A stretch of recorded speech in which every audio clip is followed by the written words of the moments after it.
رب اشرح لي صدري ويسر لي أمري واحلل عقدة من لساني يفقهوا قولي. بسم الله الرحمن الرحيم ولا حول ولا قوة إلا بالله العلي العظيم. بسم الله الرحمن الرحيم ولا حول ولا قوة إلا بالله العلي العظيم.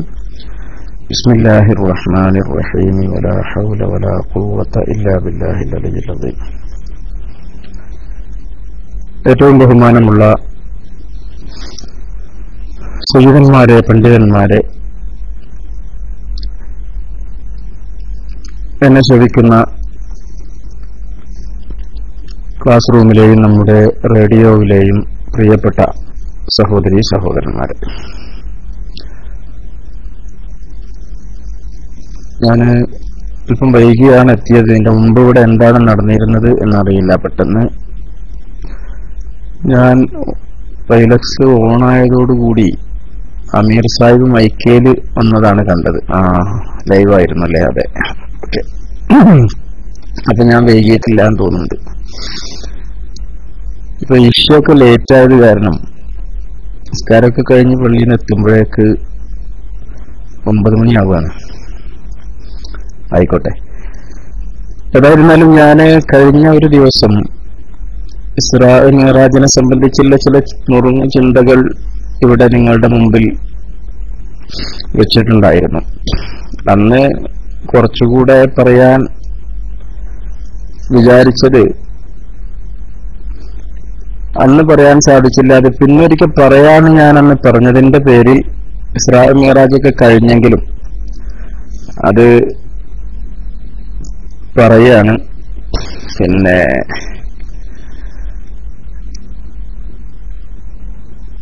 നമ്മളൊക്കെ സാധാരണ കേൾക്കാറുള്ള ചില കാര്യങ്ങൾ തന്നെ ആയിരിക്കാം. ഏതായിരുന്നാലും ഇൽമാണല്ലോ, ആവർത്തനാണെങ്കിൽ പോലും മോശമാകൂല എന്നുള്ള വിശ്വാസം നമുക്കൊക്കെ ഉണ്ട്. കേട്ടാൽ പുണ്യമുണ്ടാകും. അറിയാവുന്നവർക്ക് ഒരു തൗക്കീർ എന്ന നിലക്കും, ആരെങ്കിലും കേൾക്കാത്തവരുണ്ടെങ്കിൽ അവർക്ക് ഒരു പുതിയ പാഠമാകട്ടെ എന്ന നിലക്കുമാണ് ഞാൻ ഈ ചെറിയ അറിവുകൾ നിങ്ങളുടെ മുമ്പിൽ നിങ്ങളോട് പങ്കുവെക്കുന്നത്.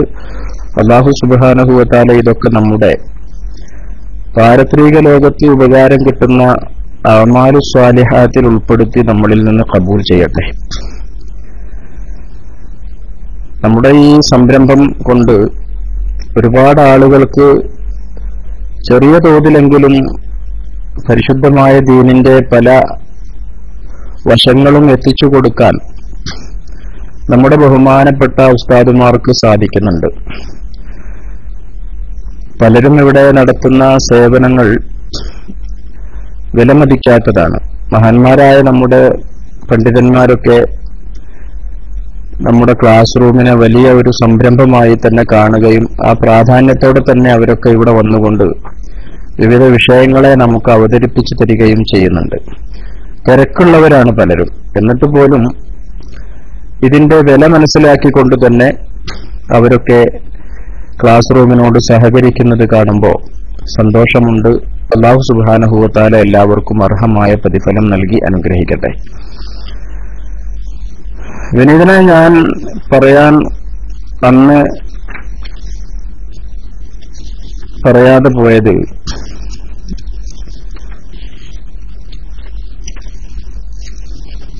അല്ലെങ്കിൽ പറയാൻ ബാക്കിയുണ്ടായിരുന്നത് എന്ന് പറയുന്നത്, റസൂലുള്ളാഹി സ്വല്ലല്ലാഹു അലൈഹി വസല്ലം തങ്ങളുടെ ജീവിതത്തിലെ വളരെ പ്രധാനപ്പെട്ട ഒരു സംഭവമായിരുന്നു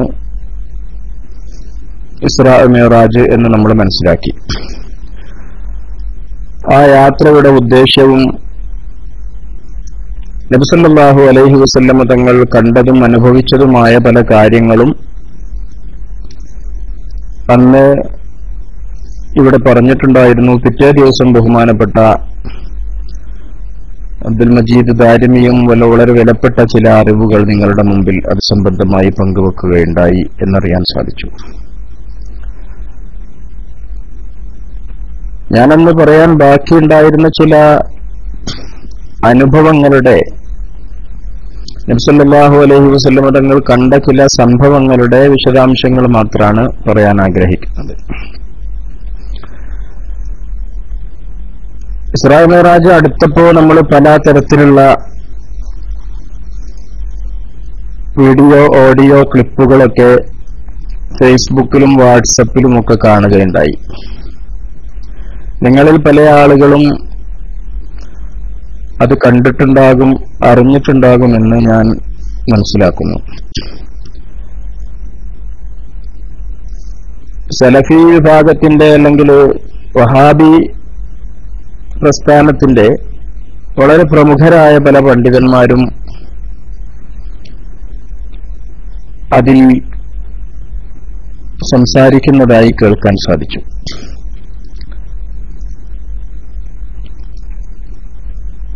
ഇസ്രാ മിഅ്റാജിന്റെ പകലിൽ റജബ് 27 പകലിൽ പൂർവസൂരികളായ മുസ്ലിം ഉമ്മത്തിനെ നേർവഴിയിലേക്ക് നയിച്ച മഹാരഥന്മാരായ അള്ളാഹുവിന്റെ ആരിഫീങ്ങളടക്കമുള്ള പണ്ഡിതന്മാർ, സത്യവിശ്വാസികൾ, സാലിഹ്യങ്ങളൊക്കെ അനുഷ്ഠിച്ചു പോന്ന റജബ് 27 പകലിലെ നോമ്പ്, അതിനൊക്കെ നിശിതമായി വിമർശിക്കുന്ന പല രൂപത്തിലുള്ള ക്ലിപ്പുകളും കാണാൻ സാധിച്ചു. നമുക്ക് സുന്നികളായ നമ്മളെ സംബന്ധിച്ചിടത്തോളം നമ്മളെ അതൊന്നും ബാധിക്കാൻ പാടില്ല. കാരണം വഹാബി പ്രസ്ഥാനത്തിന്റെ കഴിഞ്ഞകാല ചരിത്രങ്ങൾ കുറച്ചൊക്കെ അറിയാവുന്നവർ, കൂടുതലൊന്നും പിന്നിലോട്ട് പോകാതെ കഴിഞ്ഞ ഒരു 10-15 വർഷക്കാലത്തെ അവരുടെ നയങ്ങളും തീരുമാനങ്ങളും അഭിപ്രായങ്ങളും ഒക്കെ ഒന്ന് തുലനം ചെയ്യുമ്പോൾ നമുക്ക് മനസ്സിലാക്കാൻ സാധിക്കും, സത്യത്തിൽ അവർക്ക് ഒരു കാര്യത്തിലും ഒരു ഉറച്ച നിലപാട് ഇല്ല. ഇസ്രാ മിഅ്റാജ് എന്ന സംഭവം തന്നെ കേവലം സ്വപ്നമായിരുന്നു എന്നാണ് ആദ്യകാലത്ത് അവർ പറഞ്ഞിരുന്നത് എങ്കിൽ, ഞാനൊക്കെ നാട്ടിൽ ജോലി ചെയ്തിരുന്ന കാലത്ത് തിരൂര് താഴെപ്പാലത്ത് ഇസ്രാ മിഅ്റാജിന്റെ ഒരു അനുസ്മരണ പ്രഭാഷണം നടത്താൻ പോയി. അവിടെയൊക്കെ ഇസ്രാ മിഅ്റാജ് എന്ന സംഭവത്തെ തന്നെ നിശിതമായി വിമർശിച്ചുകൊണ്ടായിരുന്നു ആ കാലത്ത് വഹാബികളുടെ പല പ്രഭാഷകരും പ്രഭാഷണം നടത്തിയിരുന്നത്. അതുകൊണ്ട് തന്നെ നമ്മുടെ കുട്ടികൾ പറഞ്ഞത് അത് സംബന്ധമായി ചില കാര്യങ്ങൾ പറയണമെന്നായിരുന്നു. അപ്പൊ അന്ന് നമ്മൾ ഇസ്രാ മിഅ്റാജ് കേവലം സ്വപ്നമല്ല, അത് നബി സല്ലല്ലാഹു അലൈഹി വസല്ലമ തങ്ങളുടെ ശരീരവും റൂഹും ഒരുമിച്ചുള്ള യാത്ര തന്നെയായിരുന്നു, ഉറക്കത്തിലല്ല ഉണർച്ചയിൽ തന്നെയായിരുന്നു എന്നൊക്കെ സ്ഥിരപ്പെടുത്താനാണ് ശ്രമിച്ചത്. പരിശുദ്ധ ഖുർആനിന്റെ അസ്റാബി അബ്ദിഹി എന്ന പദം ഒക്കെ വിശദമായി പണ്ഡിതന്മാർ പറയുന്നത് നമ്മൾ ആവർത്തിച്ചു പറഞ്ഞു. കുറെ കാലം കഴിഞ്ഞപ്പോൾ അവര് ആ അഭിപ്രായത്തിൽ നിന്നൊക്കെ പിന്നോട്ട് പോയതാണ് നമുക്ക് കാണാൻ സാധിച്ചത്. ഇന്ന് അത് കേവലം സ്വപ്നമായിരുന്നു എന്നുള്ള ഒരു അഭിപ്രായം കേരള വഹാബികൾക്ക് ഇല്ല എന്നാണ്, ഭൂരിഭാഗം വഹാബികൾക്കും ഇല്ല. പിന്നെ അതിലുണ്ട് ഈ ഷിയാക്കളെ മാതിരി വളരെ തീവ്രമായ ചില അഭിപ്രായമുള്ള ആളുകൾ കുറച്ചൊക്കെ ഇപ്പോഴും ഉണ്ടാകും. ഒരുപക്ഷെ ഷിയാക്കളിൽ ഒരു വിഭാഗം വിശ്വസിക്കുന്നത് ജിബ്രീൽ അലൈഹിസ്സലാം വഹയുമായി വന്നത് അലി റളിയല്ലാഹു അൻഹുവിന് കൊടുക്കാനായിരുന്നു, അത് ആളെ പേച്ചുകൊണ്ട് മുഹമ്മദ് നബി സല്ലല്ലാഹു അലൈഹി വസല്ലം തങ്ങൾക്ക് കൊടുത്തതാണ് എന്ന് വരെ വിശ്വസിക്കുന്ന ആളുകളുണ്ട് എന്നാണ് അറിയാൻ സാധിച്ചത്. അപ്പൊ അത്തരത്തിൽ വളരെ കടുത്ത ചില ചിന്താഗതിക്കാർ അതിൽ ഉണ്ടാകാൻ സാധ്യതയുണ്ട്. അവരൊരു പക്ഷേ അത് സ്വപ്നം തന്നെയാണ് എന്നും വിശ്വസിക്കുന്നുണ്ടാകാം. എന്നാൽ ഒരുപാട് ഗ്രൂപ്പുകളുള്ള വഹാബി പ്രസ്ഥാനത്തിന്റെ മിക്കവാറും ഗ്രൂപ്പുകളൊക്കെ ഇന്ന് ഇസ്രാ മിഅ്റാജ് അതൊരു ശാരീരിക യാത്ര തന്നെയായിരുന്നു എന്നിടത്തേക്ക് എത്തിയിട്ടുണ്ട്. പറഞ്ഞു വന്നത് അവരുടെ അഭിപ്രായങ്ങളൊക്കെ വർഷം തോറും ഇങ്ങനെ മാറിക്കൊണ്ടിരിക്കും. കാരണം അവർ പഠനം നടത്തിക്കൊണ്ടിരിക്കുകയാണ്. അവർ ഹദീസുകളിലൊക്കെ പഠനം നടത്തുകയാണ്, ഖുർആനിൽ പഠനം നടത്തുകയാണ്, റിസർച്ച് നടത്തിക്കൊണ്ടിരിക്കുക. അപ്പൊ അവര് പലതും കണ്ടു എന്ന് വരും. ആ കാണുന്നതൊക്കെയാണ് ആ കാലത്തെ തീരുമാനം എന്ന്, അതാണ് ശരി എന്ന് അവർ വിശ്വസിക്കുകയും അത് അവരുടെ അനുയായികളോട് പറയുകയും ചെയ്യും. അത് 1 കൊല്ലം കഴിയുമ്പോൾ അല്ലെങ്കിൽ 6 മാസം കഴിയുമ്പോൾ അവർ പഠനം പുരോഗമിക്കുമ്പോൾ വേറെ പുതിയ തെളിവുകൾ കാണും. അപ്പോ പഴയ അഭിപ്രായത്തിൽ നിന്ന് മാറും. നമ്മളെ സംബന്ധിച്ചിടത്തോളം നമുക്ക് പുതിയ ഗവേഷണങ്ങൾ വിശ്വാസപരമായ അല്ലെങ്കിൽ കർമ്മപരമായ കാര്യങ്ങളിൽ ഇല്ല. അത് മുജ്തഹിദീങ്ങളായ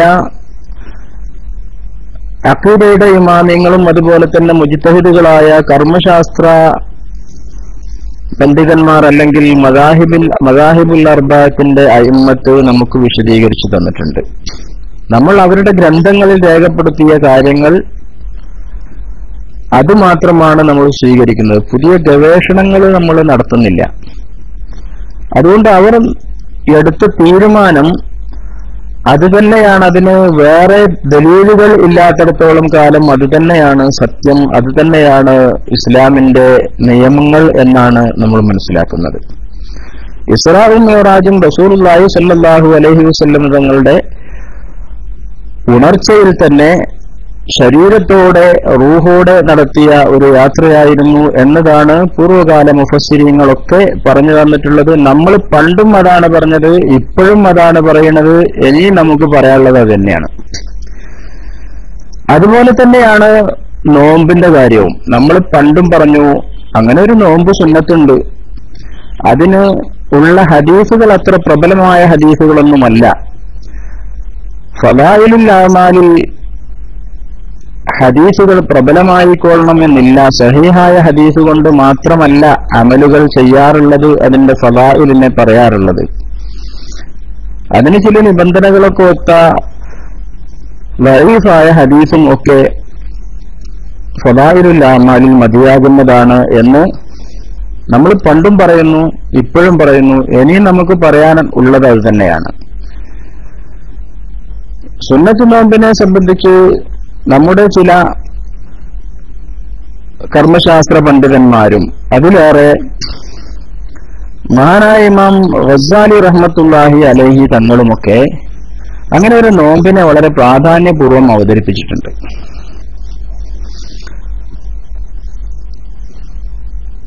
അതുകൊണ്ട് തന്നെയാണ് നമ്മുടെ പൂർവ്വസൂരികളായ അഇമ്മത്ത്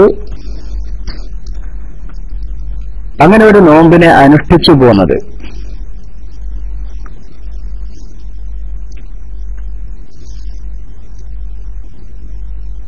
അവരെ പിൻപറ്റി നമ്മളും ആ നോമ്പ് അനുഷ്ഠിച്ചു പോന്നു.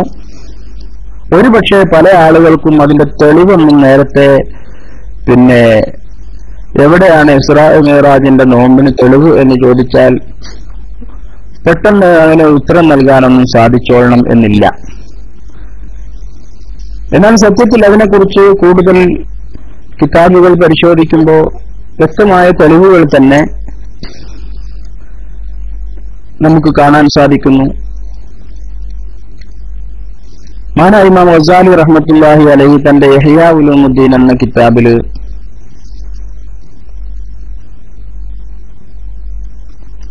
റജബ് 27 പകലിൽ നോമ്പനുഷ്ഠിക്കുന്നതിനെ കുറിച്ച് പറയുന്നുണ്ട്.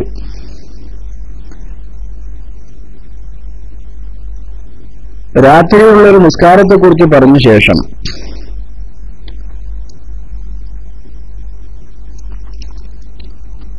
ويدعو لنفسه بما شاء من أمر دنياه وآخرته ويصبح صائما فإن الله يستجيب دعاءه كله إلا أن يدعو في معصية.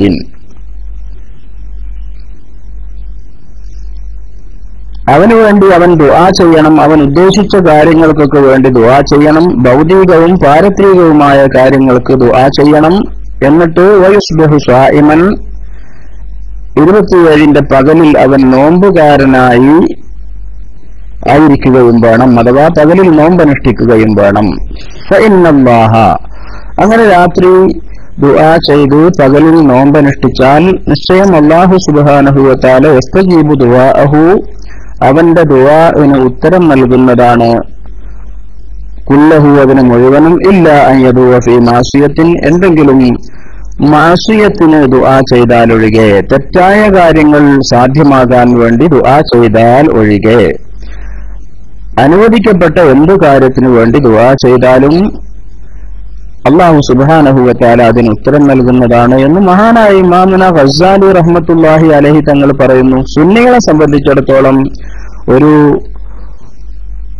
സുന്നത്ത് നോമ്പിന് ഇമാം ഗസ്സാലി റഹ്മത്തുള്ളാഹി അലൈഹിയുടെ ഈ ഒരു അഭിപ്രായം മതി. കാരണം ഇത് ഒരു സുന്നത്ത് നോമ്പ് എന്ന് പറഞ്ഞാൽ ഒരിക്കലും അത് റജബ് മാസത്തിലുള്ള നോമ്പിന്റെ പ്രാധാന്യം റസൂലുള്ളാഹി സ്വല്ലല്ലാഹു അലൈഹി വസല്ലം തങ്ങൾ വേറിട്ട് പറഞ്ഞിട്ടുണ്ട്. ഇനി വേറിട്ട് പറഞ്ഞതൊക്കെ ഹദീസുകൾ പ്രബലമല്ല എന്നൊരു വിഭാഗം പറയുകയാണെങ്കിൽ അഷ്ഹുറുൽ ഹുറുമിന്റെ നോമ്പിനെ കുറിച്ച് പ്രബലമായ ഹദീസുകളുണ്ട്. റജബ് മാസം അഷ്ഹുറുൽ ഹുറുമിൽ പെട്ടതാണ്. അഷ്ഹുറുൽ ഹുറുമിലെ നോമ്പിന് വളരെ പ്രാധാന്യമുണ്ട് എന്ന് പറഞ്ഞാൽ അതിൽപ്പെട്ട ഒരു മാസമാണ് റജബ്. ആ റജബിലുള്ള എല്ലാ ദിവസത്തെ നോമ്പിനും പ്രാധാന്യമുണ്ട്. ഇവിടെ റജബ് 27 അഷ്ഹുറുൽ ഹുറുമായ റജബ് മാസത്തിലെ ഒരു ദിവസമാണ്. ആ ദിവസത്തിലുള്ള നോമ്പിന് പ്രത്യേകം പ്രാധാന്യമുണ്ട് എന്ന് ഇമാം ഗസ്സാലി റഹ്മത്തുള്ളാഹി അലൈഹി തങ്ങൾ പറയുകയും ചെയ്യുന്നു. അപ്പൊ സുന്നികളെ സംബന്ധിച്ചിടത്തോളം ഈ നോമ്പനുഷ്ഠിക്കാൻ ഈ തെളിവ് ധാരാളമാണ്.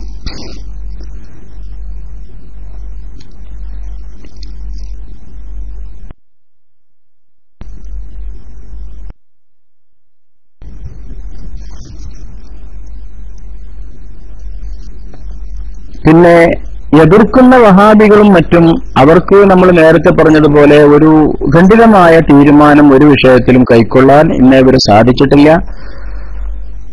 നമ്മൾ പ്രബലമായ തെളിവുകളുടെ അടിസ്ഥാനത്തിൽ തന്നെ അനുഷ്ഠിക്കുന്ന പല അനുഷ്ഠാനങ്ങളും അവർക്കൊട്ട് സ്വീകാര്യവുമല്ല. അതുകൊണ്ട് അവരെ തൃപ്തിപ്പെടുത്തലല്ല സുന്നികളായ നമ്മുടെ ലക്ഷ്യം. ഒരു സുന്നത്ത് നോമ്പ് അനുഷ്ഠിക്കാൻ ഒരു വിശ്വാസി എന്ന നിലക്ക് ഇത്രയും തെളിവുകൾ ധാരാളമാണ് എന്നതാണ് അടിസ്ഥാനപരമായി നമ്മൾ ഇത് സംബന്ധിച്ച് മനസ്സിലാക്കേണ്ടത്. അല്ലാഹു സുബ്ഹാനഹു വ തആല സത്യമായി മനസ്സിലാക്കി അനുകരിക്കാനും അസത്യത്തെ അസത്യമായി തന്നെ കണ്ടു വർജിക്കാനും നമുക്ക് തൗഫീഖ് നൽകുമാറാകട്ടെ.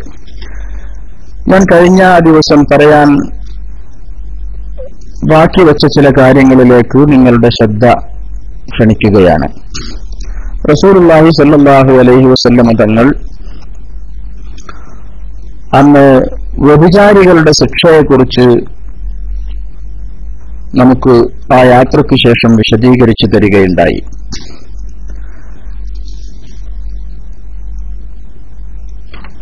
അത് നമ്മൾ കഴിഞ്ഞ ക്ലാസ്സിൽ പറഞ്ഞു.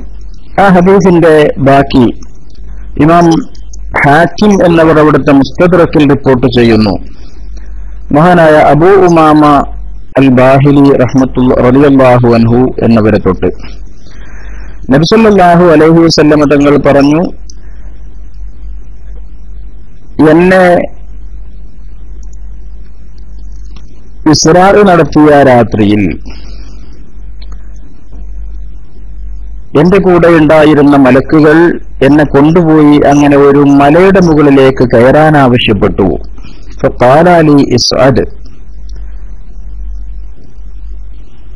അവരെന്നോട് പറഞ്ഞു, നിങ്ങൾ ഈ മലയുടെ മുകളിലേക്ക് കയറൂ. ഫഖുൽതു, ഞാൻ പറഞ്ഞു, ഇന്നി ലാ അതീഖു, എനിക്ക് സാധിക്കില്ലെന്ന് പറഞ്ഞപ്പോൾ അവർ എന്നോട് പറഞ്ഞു, ഞങ്ങൾ നിങ്ങളെ സഹായിക്കാം, നിങ്ങൾക്കത് എളുപ്പമാക്കി തരാം. അങ്ങനെ ഞാൻ അവരുടെ സഹായത്തോടെ ആ മലയുടെ മുകളിലേക്ക് കയറി. ഇദാ അന ബി അസ്വാത്തിൻ ശദീദ,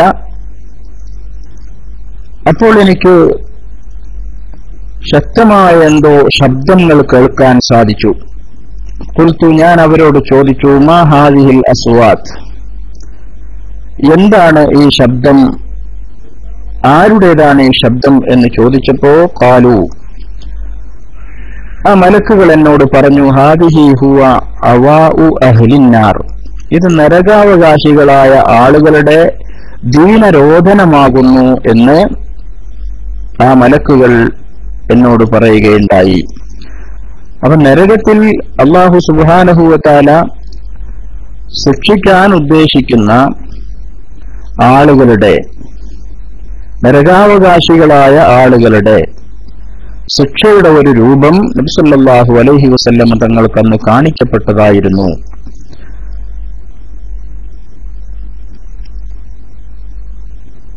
പിന്നീട്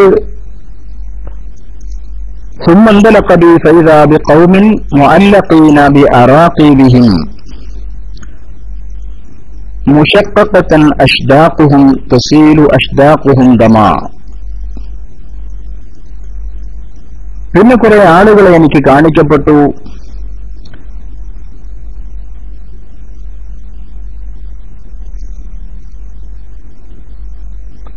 അവരുടെ താടിയിൽ കൊളുത്തിട്ട് അവരെ ബന്ധിക്കപ്പെട്ടിട്ടുണ്ട്. അവരുടെ താടിയിൽ നിന്നും രക്തം ഇങ്ങനെ ഒഴുകിക്കൊണ്ടിരിക്കുകയാണ്. ഞാൻ ആ മലക്കുകളോട് ചോദിച്ചു, മാ ഹഉലാഇ, ഏതാണ് ഈ കൂട്ടർ, എന്താണ് ഇവർക്ക് ഇങ്ങനെ ശിക്ഷ ലഭിക്കാൻ കാരണം? ഖാല, മലക്കുകൾ എന്നോട് പറഞ്ഞത്, ഹഉലാഇ യുഫ്തിറൂന ഖബ്ല തഹില്ലത്തി സൗമിഹിം, ഇവർ നോമ്പ് മുറിക്കാൻ സമയമാകുന്നതിന്റെ മുമ്പ് ഭക്ഷണം കഴിക്കുന്നവരാണ്. പരിശുദ്ധമായ റമളാൻ വരാൻ പോവുകയാണ്. അതുകൊണ്ട് തന്നെ വളരെ ശ്രദ്ധിക്കേണ്ട കാര്യമാണ്. നോമ്പ് തുറക്കാൻ സമയമാകുന്നതിന്റെ മുമ്പ് നോമ്പ് തുറക്കുന്നവർക്കുള്ള ശിക്ഷയാണ് ഇവിടെ നബി സല്ലല്ലാഹു അലൈഹി വസല്ലം തങ്ങൾക്ക് കാണിക്കപ്പെട്ടത്. ഒരു വിഭാഗം ആളുകളുടെ താടിക്ക് കൊളുത്തിട്ട് താടിയിൽ അവർ ബന്ധിക്കപ്പെട്ടിട്ടുണ്ട്. അവരുടെ വായയിൽ നിന്ന് താടിയിലൂടെ ഇങ്ങനെ രക്തം ഒഴുകിക്കൊണ്ടിരിക്കുന്നു.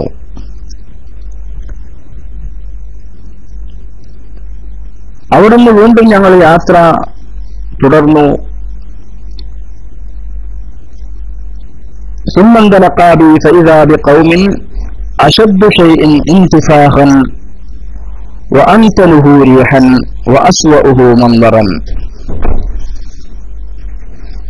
പിന്നെ ഞാൻ ഒരു വിഭാഗം ആളുകളുടെ അടുക്കലേക്ക് എന്നെ കൊണ്ടുപോകപ്പെട്ടു. അവരുടെ ശരീരം ഇങ്ങനെ വീർത്ത് പൊട്ടാറായിരിക്കുന്നു.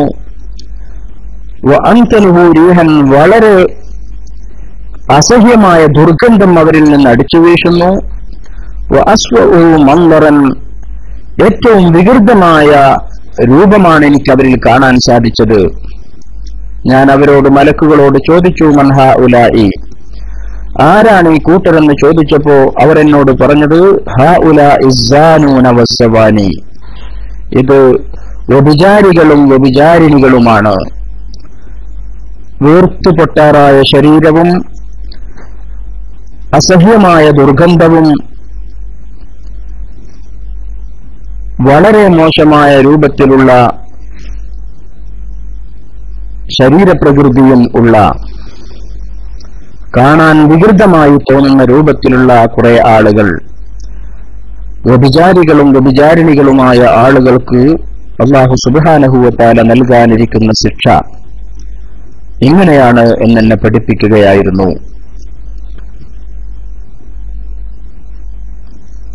സുമ്മന്തലക്കബി, പിന്നെയും അവരെന്നെ കൊണ്ട് യാത്ര തുടർന്നു. ഫഇദാ അന ബിനിസാഇൻ തൻഹശു സദിയഹുന്നൽ ഹയ്യാത്ത്, ഒരു വിഭാഗം സ്ത്രീകളുടെ അടുക്കലേക്ക് എന്നെ കൊണ്ടുപോയി. അവരുടെ സ്തനങ്ങൾ പാമ്പുകൾ കൊത്തിത്തിന്നുകൊണ്ടിരിക്കുന്നു. അവരുടെ മുലകൾ പാമ്പുകൾ കൊത്തിത്തിന്നുകയാണ്.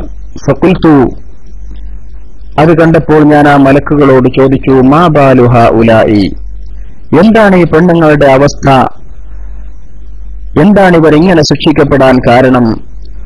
ഫഖാല, മലക്കുകൾ എന്നോട് പറഞ്ഞു, ഹഉലാഇ ലവാതി യംനഉന ഔലാദഹുന്ന അൽബാനഹുന്ന, ഇവർ ഇവരുടെ കുട്ടികൾക്ക്, മുലകുടിപ്രായമുള്ള കുട്ടികൾക്ക് മുല കൊടുക്കാൻ വിസമ്മതിക്കുന്നവരായിരുന്നു. വളരെയേറെ ശ്രദ്ധിക്കേണ്ടതാണ്. വളരെ പ്രബലമായ ഹദീസാണിത്.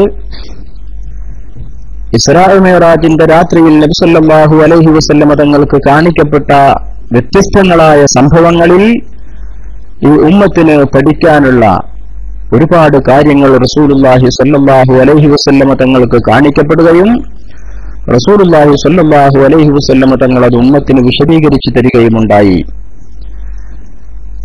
മുലകുടി പ്രായത്തിലുള്ള കുട്ടികൾക്ക് പാല് കൊടുക്കാതെ മുലയൂട്ടുന്നതിൽ നിന്ന് വിസമ്മതം പ്രകടിപ്പിച്ച പെണ്ണുങ്ങൾക്ക് അല്ലാഹു സുബ്ഹാനഹു വ തആല നൽകാനിരിക്കുന്ന ശിക്ഷ അവരുടെ സ്ഥലങ്ങൾ പാമ്പുകൾ കൊത്തിത്തുന്നുന്ന രൂപത്തിലായിരിക്കുമെന്ന് ഈ ഹദീസ് നമ്മളെ പഠിപ്പിക്കുകയാണ്.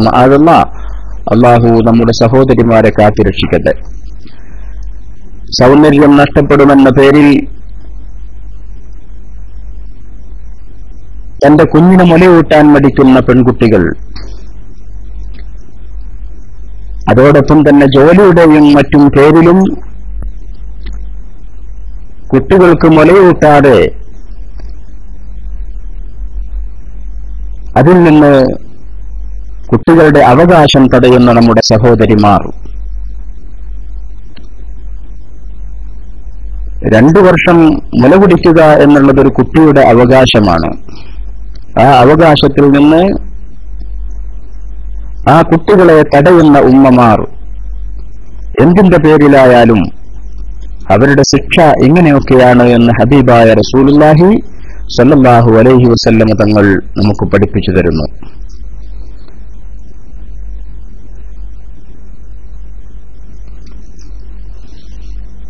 ഹാദാ ഹദീസുൻ സഹീഹുൻ. ഹദീസ് കുറെ വിശാലമാണ്. ഞാൻ വളരെ പ്രധാനപ്പെട്ട ചില കാര്യങ്ങൾ മാത്രമാണ് അതിൽ നിന്ന് നിങ്ങളോട് പറഞ്ഞത്. ഹാദാ ഹദീസുൻ സഹീഹുൻ അലാ ശർത്തി മുസ്ലിം. ഇമാം മുസ്ലിം റഹ്മത്തുള്ളാഹി അലൈഹിയുടെ നിബന്ധനയനുസരിച്ച് ഉള്ള സഹിഹായ ഹദീസാണിത്. ഹദീസ് റിപ്പോർട്ട് ചെയ്തത് ഇമാം ഹാക്കിം തന്റെ മുസ്തദറക്കിലാണ് റഹ്മത്തുള്ളാഹി തആല അലൈഹിം അജ്മഈൻ. ഇമാം ബുഖാരിയുടെ മറ്റൊരു റിപ്പോർട്ടിലുള്ളത് فأتينا على مثل بناء التنور قال عوف أحسب أنه قال فإذا فيه لغة وأصوات فاطلعنا فإذا فيه رجال ونساء عراة وإذا بنهر لهيب من أسفل منهم فإذا أتاهم ذلك اللهب فلولوا قال قلت ما هؤلاء قال لي الزنات والزواني. ഇമാം ബുഖാരി റഹ്മത്തുള്ളാഹി അലൈഹിയുടെ റിപ്പോർട്ടിലുള്ളത്, അങ്ങനെ ഞങ്ങൾ ഒരു അടുപ്പിന്റെ ആകൃതിയിലുള്ള ഒരു വലിയ കുഴിയുടെ അടുക്കലേക്ക് പോയി.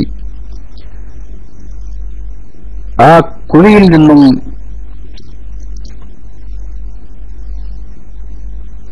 വലിയ ശബ്ദം ഇങ്ങനെ പുറത്തേക്ക് വരുന്നു. ഞങ്ങൾ ആ കുഴിയിലേക്ക് നോക്കിയപ്പോൾ അതിൽ കുറെ ആണുങ്ങളും പെണ്ണുങ്ങളുമുണ്ട്, നഗ്നരായ സ്ത്രീ പുരുഷന്മാർ.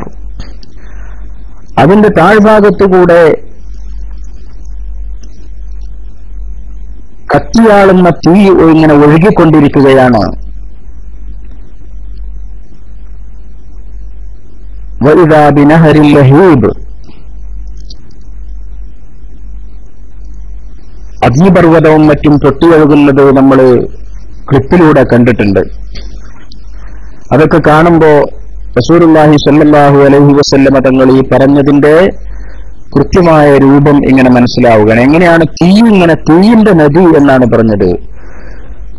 കത്തിയാളുന്ന തീ ഇങ്ങനെ ഒഴുകിക്കൊണ്ടിരിക്കുന്നു എന്ന് പറഞ്ഞപ്പോ ആ ഒരു ലാവ പൊട്ടിയൊഴുകുന്നത്, അഗ്നിപർവ്വതം പൊട്ടിയൊഴുകുന്നത് കൂടെ കണ്ടപ്പോ ഇതിന്റെ കൃത്യമായ അർത്ഥം നമുക്ക് ബോധ്യപ്പെടുകയാണ്. ആ കുഴിയുടെ അടിഭാഗത്തിലൂടെ തീയുടെ നദി ഇങ്ങനെ ഒഴുകിക്കൊണ്ടിരിക്കുകയാണ്. അത് അവരുടെ ചുവട്ടിലേക്ക് ആ തീ ഇങ്ങനെ ഒഴുകി വരുമ്പോൾ അവരിങ്ങനെ ശബ്ദിക്കുകയും മേൽപോട്ട് പൊന്തി വരികയും ചെയ്യുന്നു. ഞാൻ എന്റെ കൂടെയുള്ള മലക്കുകളോട് ചോദിച്ചു, ഇത് ആരാണ്? അവരെന്നോട് പറഞ്ഞു, ഇത് വ്യഭിചരിക്കുന്ന ആണുങ്ങളും പെണ്ണുങ്ങളുമാണ്. അല്ലാഹു കാത്തുരക്ഷിക്കുമാറാകട്ടെ. ഇനി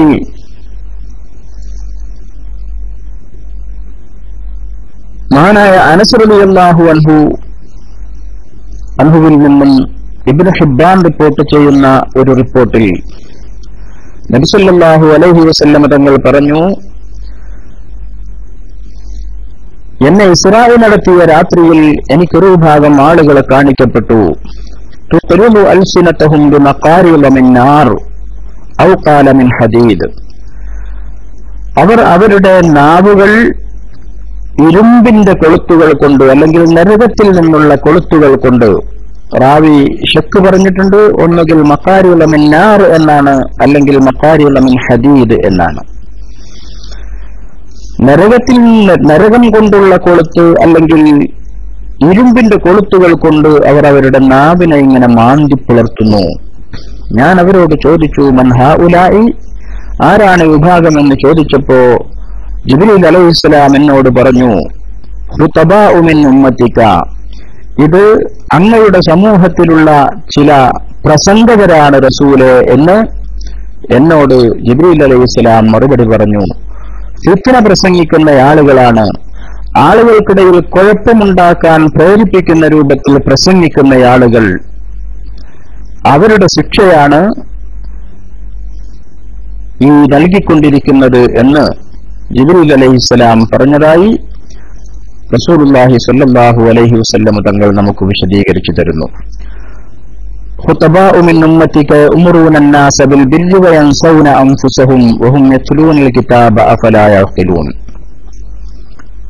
നിങ്ങളുടെ ഉമ്മത്തിൽ നിന്നുള്ള പ്രഭാഷകരാണ്. ഏതെങ്കിലും ബനൂ ഇസ്രായേലിൽപ്പെട്ട ആളുകളെ കുറിച്ചല്ല പറയുന്നത്. ഈ ഉമ്മത്തിൽപ്പെട്ട ആളുകൾ ഉമറൂന അന്നാസ ബിൽ ബിർരി, അവർ ആളുകളോട് നല്ലത് കൽപ്പിക്കുകയും സ്വയം അത് ചെയ്യുന്നതിൽ നിന്ന് പിന്നോട്ട് പോവുകയും ചെയ്യുന്നവരാണ്. വയൻസൗന അൻഫുസഹും, അവരത് ചെയ്യാറില്ല, മറ്റുള്ളവരോട് കൽപ്പിക്കും. വഹും യത്ലൂനൽ കിതാബ അഫലാ യഖിലൂൻ, അവർ അല്ലാഹുവിന്റെ കിതാബ് പാരായണം ചെയ്യുന്നില്ലേ, അവർ ചിന്തിക്കുന്നില്ലേ. അല്ലാഹു സുബ്ഹാനഹു വ തആല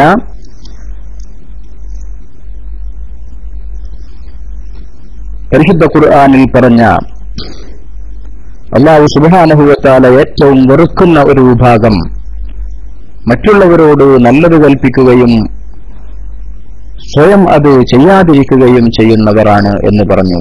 അത് തന്നെയാണ് ഇവിടെ റസൂലുള്ളാഹി സ്വല്ലല്ലാഹു അലൈഹി വസല്ലം തങ്ങളും ആ ഇസ്രാ മിഅ്റാജിന്റെ രാത്രിയിൽ കണ്ടതായി നമ്മളോട് ഓർമ്മപ്പെടുത്തിയത്.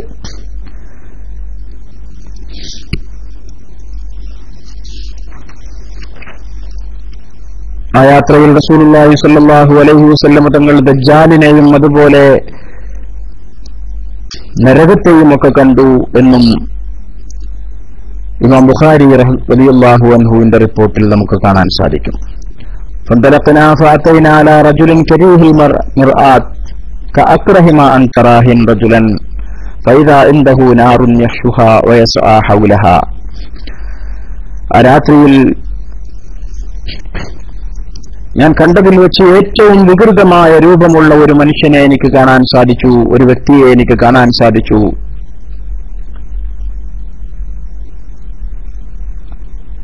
അദ്ദേഹത്തിന്റെ അടുക്കൽ വലിയ അഗ്നിഗോളമുണ്ട്, അഗ്നികുണ്ഡമുണ്ട്. അത് അദ്ദേഹത്തെ ഇങ്ങനെ പൊതിയുന്നു.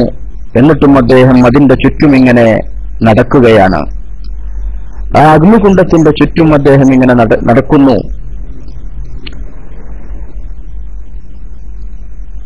ഞാൻ മലക്കുകളോട് ചോദിച്ചു,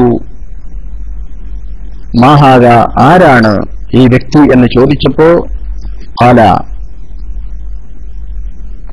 ആ മലക്ക് അല്ലെങ്കിൽ ജിബ്രീൽ അലൈഹിസ്സലാം എന്നോട് പറഞ്ഞു, ഇന്നഹു മാലികുൻ ഖാസിനു ജഹന്നം, അത് നരകത്തെ കാക്കുന്ന മലക്ക് മാലിക് അലൈഹിസ്സലാമാണ് എന്ന് എന്നോട് പറയുകയുണ്ടായി. അപ്പൊ മാലിക് അലൈഹിസ്സലാമിന്റെ രൂപം വളരെ പേടിപ്പെടുത്തുന്ന രൂപത്തിലാണ് എന്നും കണ്ടാൽ തന്നെ ഭീതി തോന്നുന്ന രൂപത്തിലാണ് എന്നും നരകത്തിന്റെ ചുറ്റും അദ്ദേഹം ഇങ്ങനെ നടന്നുകൊണ്ടിരിക്കുകയാണ് എന്നുമെല്ലാം റസൂലുള്ളാഹി സ്വല്ലല്ലാഹു അലൈഹി വസല്ലം തങ്ങൾ ഇവിടെ നമുക്ക് പഠിപ്പിക്കുകയുണ്ടായി. അതുപോലെ തന്നെ അന്ന് കണ്ട മറ്റൊരു സംഭവം പലിശ തിന്നുന്നവർക്കുള്ള ശിക്ഷയായിരുന്നു.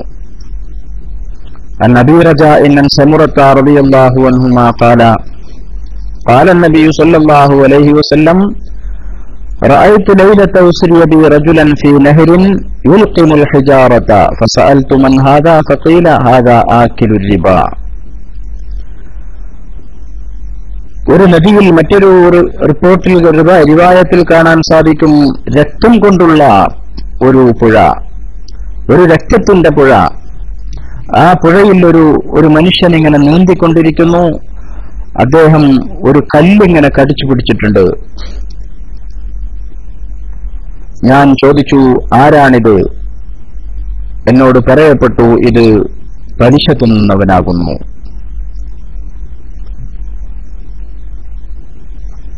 അപ്പൊ പലിശ തിന്നുന്ന ആളുകൾ അല്ലാഹു സുബ്ഹാനഹു വ തആല അവരെ ശിക്ഷിക്കുന്ന ഒരു രൂപം, അവർ കല്ല് തിന്നുകൊണ്ടിരിക്കുകയാണ്, അല്ലെങ്കിൽ കല്ല് കടിച്ചു പിടിച്ചുകൊണ്ട്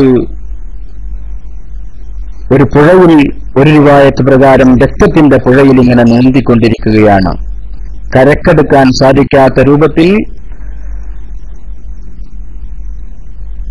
അതിൽ അവരിങ്ങനെ നീന്തി വിഷമിക്കുന്നതായിട്ട് നബി സല്ലല്ലാഹു അലൈഹി വസല്ലമ തങ്ങൾ നമുക്ക് വിശദീകരിച്ചു തന്നു. ഇമാം ബുഖാരി തന്നെ റിപ്പോർട്ട് ചെയ്യുന്ന മറ്റൊരു റിവായത്തിൽ അബൂ ഹുറൈറ റളിയല്ലാഹു അൻഹുവിൽ നിന്നും ഉദ്ധരിക്കുന്നു, ലയഅതിയന്ന അലന്നാസി സമാനുൻ ലാ യുബാലിൽ മർഉ ബിമാ അഖദൽ മാല അം മിൻ ഹലാലിൻ അം ഹറാം ഫഇദാക ലാ തുജാബു ലഹും ദഅവ. ജനങ്ങൾക്കൊരു കാലം വരാനുണ്ട്, അന്ന് മനുഷ്യൻ പ്രശ്നമാക്കില്ല അവൻ ധനം സമ്പാദിക്കുന്നത് ഹറാമിൽ നിന്നാണോ ഹലാലിൽ നിന്നാണോ എന്നവൻ പ്രശ്നമാക്കില്ല. അക്കാലത്ത് ലാ തുജാബു ലഹും ദഅവ, അവരുടെ പ്രാർത്ഥനക്കൊന്നും ഉത്തരം കിട്ടില്ല എന്ന് റസൂലുള്ളാഹി സ്വല്ലല്ലാഹു അലൈഹി വസല്ലമ തങ്ങൾ പറഞ്ഞു. സമ്പാദിക്കുന്ന സമ്പാദ്യം ഹലാലാണോ, കഴിക്കുന്ന ഭക്ഷണം ഹലാലാണോ ഹറാമാണോ എന്നൊന്നും ശ്രദ്ധിക്കാത്ത ഒരു കാലം വരാനുണ്ട്. ആ കാലം നമ്മളൊക്കെ ജീവിക്കുന്ന കാലം തന്നെയാണ് എന്ന് നമ്മുടെ നാലുപാടുമുള്ള ജീവിത ശൈലി കാണുമ്പോൾ നമുക്ക് മനസ്സിലാക്കാൻ സാധിക്കുന്നു. പ്രത്യേകിച്ച് എന്നെ ശ്രവിക്കുന്ന അധികം സഹോദരന്മാരും ഗൾഫ് നാടുകളിലാണ് ഉള്ളത് എന്ന് മനസ്സിലാക്കുന്നു. ഗൾഫിലേക്ക് വരുന്നത് സമ്പാദിക്കാനാണ്, അത് ഏത് രൂപത്തിലും സമ്പാദിക്കുക എന്നുള്ള ഒരു കാഴ്ചപ്പാടാണ് പ്രവാസികളായ ആളുകളിൽ വലിയ ഒരു വിഭാഗത്തിനും ഉള്ളത്. എങ്ങനെയെങ്കിലും കുറെ കാശുണ്ടാക്കി നാട്ടിലേക്ക് തിരിച്ചു പോവുക, എന്നിട്ട് അവിടെ ചെന്ന് ആർഭാടപൂർവ്വം കഴിയുക എന്നുള്ള ഒരു ചിന്ത. ഖേദകരമെന്ന് പറയട്ടെ, പല പ്രദേശങ്ങളിലും കള്ള് ഉണ്ടാക്കി വിൽക്കുന്നത്, ചാരായം വാറ്റി വിൽക്കുന്നത് നമ്മുടെ സമുദായത്തിൽപ്പെട്ട അംഗങ്ങളാണ്, മുസ്ലിം സഹോദരന്മാരാണ് എന്ന ഖേദകരമായ വസ്തുത ഞാൻ നിങ്ങളുമായി പങ്കുവെക്കുകയാണ്. എങ്ങനെയെങ്കിലും കാശുണ്ടാക്കുക എന്നുള്ളതാണ് നല്ലൊരു വിഭാഗം പ്രവാസികളായ ആളുകളുടെയും ചിന്ത. എന്നാൽ വളരെ സൂക്ഷ്മതയോടുകൂടെ കച്ചവടം നടത്തുകയും മറ്റും ചെയ്യുന്ന ധാരാളം ആളുകളെ നമുക്ക് കാണാൻ സാധിക്കും. വളരെ സൂക്ഷ്മാലുക്കളായി ജീവിക്കുന്ന ആളുകളുണ്ട് പ്രവാസികളുടെ കൂട്ടത്തിൽ. പക്ഷെ ഒരു നല്ല വിഭാഗം കച്ചവടക്കാർ, ഒരു നല്ല ശതമാനം കച്ചവടക്കാർ ഞാൻ ആദ്യം പറഞ്ഞ രൂപത്തിൽ ഹലാലും ഹറാമും ഒന്നും ചിന്തിക്കാതെ അവർ നിസ്കരിക്കുന്നൊക്കെ ഉണ്ട്. പക്ഷേ ഇത്തരത്തിലുള്ള ഒരു തരത്തിലും അംഗീകരിക്കാൻ സാധിക്കാത്ത രൂപത്തിൽ സമ്പാദിക്കുന്നതിൽ ഹലാലും ഹറാമും ശ്രദ്ധിക്കാത്ത ഒരു സമൂഹമായി നമ്മുടെ ആളുകൾ അധപ്പതിച്ചുവോ എന്നുള്ള ഒരു ചിന്ത നമുക്കൊക്കെ ഉണ്ടാകേണ്ടതുണ്ട്. അതുകൊണ്ട് തന്നെ നമ്മളൊക്കെ ഇത്തരത്തിലുള്ള സഹോദരന്മാരെ കാണുമ്പോൾ ഉപദേശിക്കേണ്ട ചുമതല നമുക്കുണ്ട് എന്നുകൂടെ ഞാൻ കൂട്ടത്തിൽ ഓർമ്മപ്പെടുത്തുകയാണ്. അത് വളരെ പ്രധാനപ്പെട്ട ഒരു ദഅവത്തിന്റെ ഭാഗമാണ്. ഏതെങ്കിലും തരത്തിൽ അവരെ അതിൽ നിന്ന് പിന്മാറ്റേണ്ട ഉത്തരവാദിത്തം നമുക്കുണ്ട്. പിന്മാറ്റുക എന്നുള്ളത് അല്ലാഹു തആല ചെയ്യേണ്ട കാര്യമാണ്. പക്ഷെ അതിനു വേണ്ട പണി എടുക്കാൻ നമ്മൾ കൽപ്പിക്കപ്പെട്ടിരിക്കുന്നു. ആളുകളെ ഹിദായത്തിലേക്ക് കൊണ്ടുവരിക എന്നുള്ളത് നമുക്ക് സാധ്യമല്ല. പക്ഷെ ആ ഹിദായത്തെ അവർക്ക് കാണിച്ചു കൊടുക്കൽ നമ്മുടെ ഉത്തരവാദിത്തമാണ്. അതുകൊണ്ട് അത്തരത്തിലുള്ള ആളുകളെ, തെറ്റായ രീതിയിൽ സമ്പാദ്യം നടത്തുന്ന ആളുകളെയൊക്കെ കാണുമ്പോൾ അവരെ നല്ല രീതിയിൽ സ്നേഹബുദ്ധിയാ ഉപദേശിക്കുക. അവരെ ഒറ്റപ്പെടുത്തി അവരെ മാറ്റി നിർത്തുന്നതിന് പകരം അവരെ കൂടെ കൂട്ടുകയും അവരെ ഉപദേശിച്ച് നല്ല സദസ്സുകളിലേക്ക് കൂട്ടിക്കൊണ്ടുവരികയും ചെയ്യുക എന്ന ഉത്തരവാദിത്തം നമുക്കുണ്ട് എന്ന് ഞാൻ എന്നെ ഉപദേശിക്കുകയും നിങ്ങളെ ഓർമ്മപ്പെടുത്തുകയും ചെയ്യാൻ കൂടി ഈ വിലപ്പെട്ട സമയം ഉപയോഗിക്കുകയാണ്. നബി സല്ലല്ലാഹു അലൈഹി വസല്ലം തങ്ങൾ പറഞ്ഞതായി മറ്റൊരു ഹദീസ് ഇമാം അബൂ ദാവൂദ് റിപ്പോർട്ട് ചെയ്യുന്നത് കാണാം. യഅതി അലന്നാസി സമാനുൻ ലാ യബ്ഖാ അഹദുൻ ഇല്ലാ അകല റിബ. ആളുകൾക്ക് ഒരു കാലം വരാനുണ്ട്, അന്ന് ഒരാളും ഉണ്ടാകില്ല അവൻ പലിശ തിന്നിട്ടല്ലാതെ. എല്ലാവരും പലിശ തിന്നുമെന്നാണ് പറയുന്നത്. യഅതി അലന്നാസി സമാൻ, ഒരു കാലം വരാനുണ്ട് ആളുകൾക്ക്, ലാ യബ്ഖാ അഹദുൻ, അന്നൊരാളും അവശേഷിക്കില്ല, ഇല്ലാ അകല റിബ, അവൻ പലിശ തിന്നിട്ടല്ലാതെ. അല്ലാഹു തആല കാത്തുരക്ഷിക്കട്ടെ.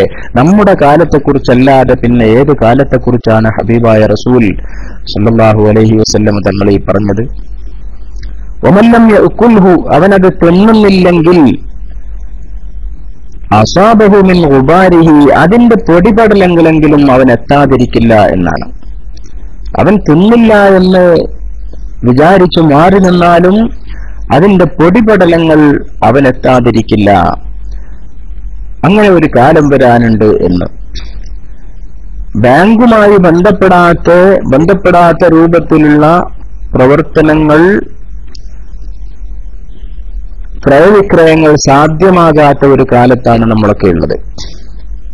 ബാങ്കുകളിൽ അധികവും കടുത്ത ഹറാമായ പലിശ കൊണ്ട് തന്നെ ക്രയവിക്രയങ്ങൾ നടത്തുന്നവരാണ് ഗൾഫ് നാടുകളിലും. പലിശക്ക് ഫായിദ എന്ന് പേരിട്ടു എന്നതാണ് ഇസ്ലാമിക രാജ്യങ്ങളിലുള്ള ബാങ്കിംഗ് സമ്പ്രദായത്തിന്റെ ഒരു പുതിയ രീതി. ഫായിദ എന്നാണ് പറയുക, അതുകൊണ്ടത് പലിശയല്ലാതാകില്ല. എന്നാൽ ഇസ്ലാമിക് ബാങ്കുകളുണ്ട്. ഇസ്ലാമിക് ബാങ്കുകളെ കുറിച്ചല്ല നമ്മൾ സംസാരിക്കുന്നത്.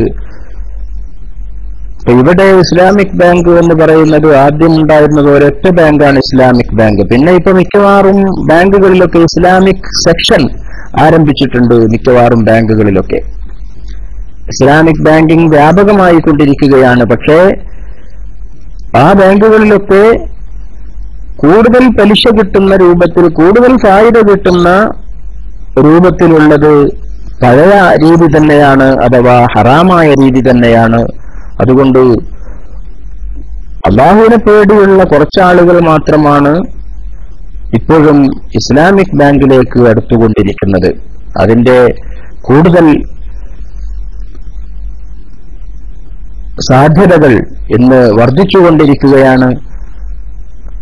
എന്നാൽ പോലും റസൂലുള്ളാഹി സ്വല്ലല്ലാഹു അലൈഹി വസല്ലം തങ്ങൾ പറഞ്ഞ ഈ ഹദീസ് നമ്മുടെ കാലത്ത് അത് വളരെയേറെ ഗൗരവത്തോടെ കാണേണ്ടതാണ്. ഞാൻ ഒന്നുകൂടെ ഹദീസ് ആവർത്തിക്കുകയാണ്.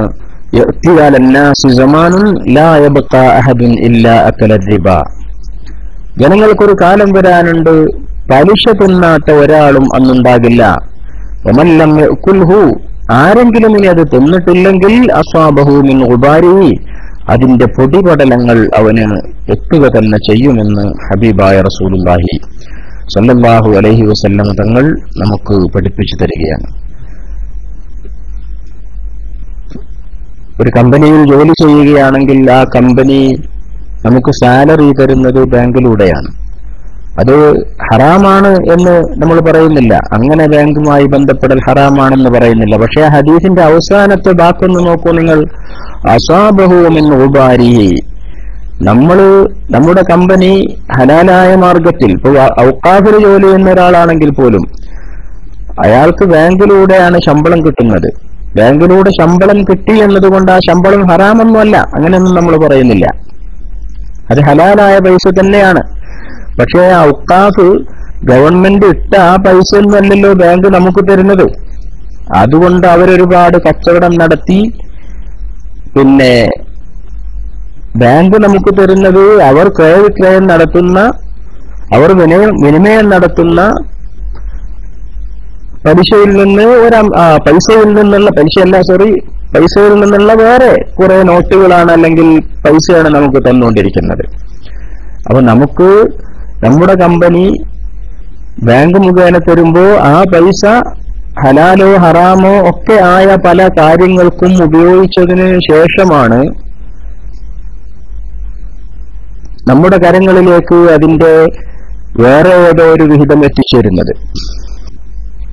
അപ്പൊ അസാബഹു മിൻ ഗുബാരിഹി എന്ന് പറഞ്ഞതിൽ അതും പെടുന്നില്ലേ എന്ന് നമ്മൾ ഗൗരവത്തോടെ മനസ്സിലാക്കേണ്ടതുണ്ട്. അതിന് ആ ശമ്പളം വാങ്ങുന്ന വ്യക്തി ഒരിക്കലും കുറ്റക്കാരനാകില്ല. കാരണം അവനതിൽ നിരപരാധിയാണ്. എന്നാൽ റസൂലുള്ളാഹി സ്വല്ലല്ലാഹു അലൈഹി വസല്ലം തങ്ങൾ പറഞ്ഞ ആ വാക്ക് ഇവിടെ അന്വർത്ഥമാകുന്നില്ലേ എന്ന് നമ്മൾ ആലോചിക്കുക. അസ്വാബഹു മിൻ ഗുബാരിഹി, എങ്ങനെയെങ്കിലും അതിന്റെ പൊടി അവന് തട്ടാതിരിക്കില്ല എന്നാണ്.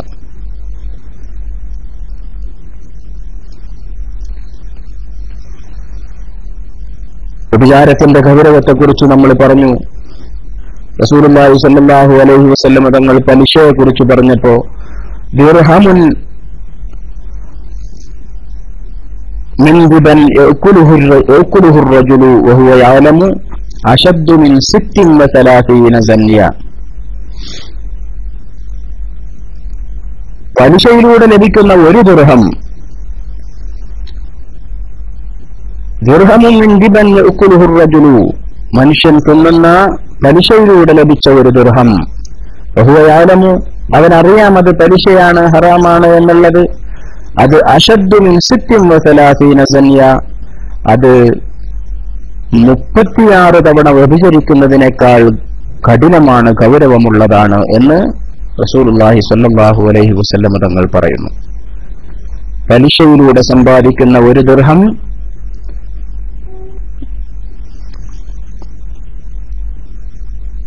അശദ്ദു മിൻ 36 തവണ വ്യഭിചരിക്കുന്നതിനേക്കാൾ ഗൗരവമാണ്.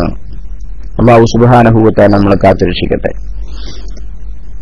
الربا 73 ബാബൻ,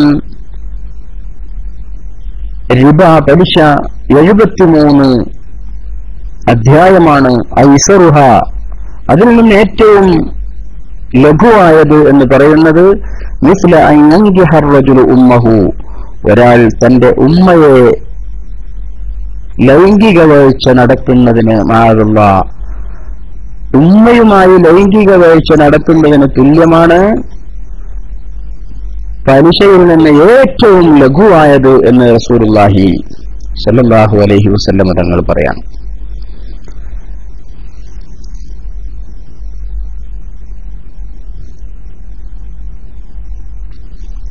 رأيت ليلة أسري بي لما انتهينا إلى السماء السابعة فنظرت فوقي فإذا أنا برعد وبرق وصواعق. قال وأتيت على قوم بطونهم كالبيوت فيها الحيات ترى من خارج بطونهم فقلت من هؤلاء يا جبريل؟ قال هؤلاء أكلة الربا. ഇസ്രാ മിറാജിന്റെ രാത്രിയിൽ ഞങ്ങൾ 7ാം ആകാശത്തെത്തിയപ്പോൾ എന്റെ മുകൾ ഭാഗത്ത് വലിയ ഇടിയും മിന്നലും വലിയ അട്ടഹാസങ്ങളും ഒക്കെ കേൾക്കുന്നു. ഞാൻ ജിബ്രീലിനോട് ചോദിച്ചു, എന്താണിത്? ഉതീതു അലാ ഖൗമിൻ, അവിടെ ഒരു ജനതയുണ്ടായിരുന്നു, അവരുടെ വയറുകൾ കൽബുയൂത്തി, അത് വലിയ റൂമുകളെ പോലെയാണ്, വലിയ വീടുകളെ പോലെയാണ് അവരുടെ വയറ്, അത്രക്കും വലുതാണ്. ഫീഹൽ ഹയ്യാത്തു, ആ വയറുകൾക്കുള്ളിൽ കുറെ പാമ്പുകൾ. തുറാ മിൻ ഖാരിജി ബുത്തൂനിഹിം, വയറിന്റെ പുറത്തുനിന്ന് തന്നെ നോക്കിയാൽ വയറിന്റെ ഉള്ളിൽ ആ പാമ്പുകളെ കാണാൻ സാധിക്കും. കുറെ ആളുകൾ വലിയ വയറുമായിട്ട് മിസ്ലൽ ബുയൂത്തി എന്നാണ് റസൂലുള്ളാഹി സ്വല്ലല്ലാഹു അലൈഹി വസല്ലം തങ്ങൾ പറഞ്ഞത്. വലിയ റൂമുകൾക്ക് തുല്യമായ വയറ്, വലിയ വീടുകൾക്ക് തുല്യമായ വയറ്, അതിന്റെ ഉള്ളിൽ നിറയെ പാമ്പുകൾ, ആ പാമ്പുകളെ പുറത്തു നിന്ന് തന്നെ കാണാൻ സാധിക്കും. ഞാൻ ആരാണിവരെന്ന് ചോദിച്ചപ്പോൾ ജിബ്രീൽ അലൈഹിസ്സലാം പറഞ്ഞത് ഹഉലായി അക്കലത്തുർ റിബ, ഇത് പലിശ തിന്നുന്നവരാണ് എന്ന് റസൂലുള്ളാഹി സ്വല്ലല്ലാഹു അലൈഹി വസല്ലം തങ്ങൾ നമുക്ക് വിശദീകരിച്ചു തരികയാണ്. അങ്ങനെ ഞങ്ങൾ ഇങ്ങോട്ട് ഇറങ്ങിയപ്പോൾ നവർതു അസ്ഫല മിന്നി, ഞാൻ എന്റെ താഴ്ഭാഗത്തേക്ക് നോക്കുമ്പോൾ അവിടെ കുറെ പുകയും ശബ്ദകോലാഹലങ്ങളും ഒക്കെ കേട്ടു. ഞാൻ ജിബ്രീൽ അലൈഹിസ്സലാമിനോട് ചോദിച്ചു, എന്താണ് ഈ ശബ്ദവും ഈ പുകയും ഒക്കെ എന്ന് ചോദിച്ചപ്പോ ജിബ്രീൽ അലൈഹിസ്സലാം പറഞ്ഞു, ഹാദിഹി ശയാത്തീനു യഹൂമൂന അലാ അയ്യുനി ബനി ആദം, ഇത് ശൈത്താന്മാരാണ്, അവർ മനുഷ്യരുടെ കാഴ്ച തടയുകയാണ്, മനുഷ്യരുടെ കാഴ്ച തടയുകയാണ്. ലാ യതഫക്കറൂ ഫീ മലകൂതിസ് സമാവാതി വൽ അർളി, അത് കാരണം അവർക്ക് അല്ലാഹുവിന്റെ സൃഷ്ടിപ്പുകളുടെ രഹസ്യങ്ങളെ കുറിച്ച് ചിന്തിക്കാൻ സാധിക്കുന്നില്ല. യലൗലാ ദാലിക, അങ്ങനെ ആ ശൈത്താന്മാർ അവരുടെ മുകളിൽ കാഴ്ച തടസ്സപ്പെടുത്തുന്നില്ലായിരുന്നുവെങ്കിൽ ലറഅഉൽ അജായിബ, അവർ അത്ഭുതങ്ങൾ കാണുമായിരുന്നു എന്ന്. അല്ലാഹുവിന്റെ സൃഷ്ടിപ്പിന്റെ രഹസ്യങ്ങൾ, അതിലുള്ള അത്ഭുതങ്ങൾ അവർക്ക് കാണിക്കപ്പെടുമായിരുന്നു. വേറെ ഒരു ഹദീസിലുണ്ടല്ലോ, ലൗല ശയാത്തീനു യഹൂമൂന അലാ ഖുലൂബി ബനി ആദം ലറഅഉ ഇലാ മലകൂതിസ് സമാവാതി വൽ അർള്, മനുഷ്യന്റെ ഹൃദയങ്ങൾക്കുമേൽ പിശാചിന്റെ ആധിപത്യമില്ലായിരുന്നുവെങ്കിൽ അവർ അവരുടെ ഉൾക്കാഴ്ച കൊണ്ട് അല്ലാഹുവിന്റെ സൃഷ്ടിപ്പുകളുടെ രഹസ്യങ്ങൾ കാണാൻ അവർക്ക് സാധിക്കുമായിരുന്നു എന്ന് റസൂലുള്ളാഹി സ്വല്ലല്ലാഹു അലൈഹി വസല്ലം തങ്ങൾ ഒരിക്കൽ പറഞ്ഞിട്ടുണ്ട്. അതിന്റെ മറ്റൊരു വാചകം തന്നെയാണ് ഈ ഹദീസിലും ഉള്ളത്. വലിയ പുകയും ശബ്ദവും ശബ്ദകോലാഹലങ്ങളും ഒക്കെ കണ്ടപ്പോൾ ഞാൻ ജിബ്രീലിനോട് ചോദിച്ചു, എന്താണിതെന്ന് ചോദിച്ചപ്പോൾ ജിബ്രീൽ അലൈഹിസ്സലാം എന്നോട് പറഞ്ഞത്, ഇത് മനുഷ്യന്റെ കാഴ്ചക്ക് തടസ്സം സൃഷ്ടിച്ചുകൊണ്ട് പിശാചുക്കൾ മേയുകയാണ്. അവർ അങ്ങനെ മനുഷ്യന്റെ കാഴ്ചക്ക് തടസ്സപ്പെടുത്തുന്നില്ലായിരുന്നുവെങ്കിൽ അവരുടെ ഹൃദയത്തിന്റെ കണ്ണുകൾ കൊണ്ട് അവർക്ക് അല്ലാഹുവിന്റെ മലക്കൂത്ത് കാണാൻ സാധിക്കുമായിരുന്നു, അത്ഭുതങ്ങൾ അവർക്ക് കാണാൻ സാധിക്കുമായിരുന്നു എന്ന് ജിബ്രീൽ അലൈഹിസ്സലാം എന്നോട് പറഞ്ഞു തന്നു എന്ന് റസൂലുള്ളാഹി സ്വല്ലല്ലാഹു അലൈഹി വസല്ലം തങ്ങൾ നമുക്ക് വിശദീകരിച്ചു തരികയാണ്. നിസ്കരിക്കാതെ ഉറങ്ങുന്നവന്റെ ശിക്ഷയും ആ രാത്രിയിൽ റസൂലുള്ളാഹി സ്വല്ലല്ലാഹു അലൈഹി വസല്ലം തങ്ങൾ പറഞ്ഞു തന്നു.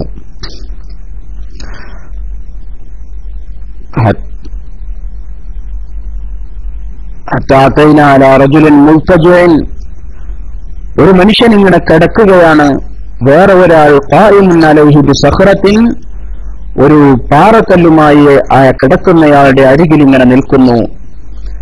فإذا هو يهوي بالصخرة لرأسه فيفلأ بها رأسه, അങ്ങനെ ആ നിൽക്കുന്ന മനുഷ്യൻ, ആ നിൽക്കുന്ന വ്യക്തി ആ തന്റെ കയ്യിലുള്ള കല്ലുമായി കിടക്കുന്നയാളുടെ തല ഇങ്ങനെ കുത്തിപ്പൊട്ടിക്കുന്നു.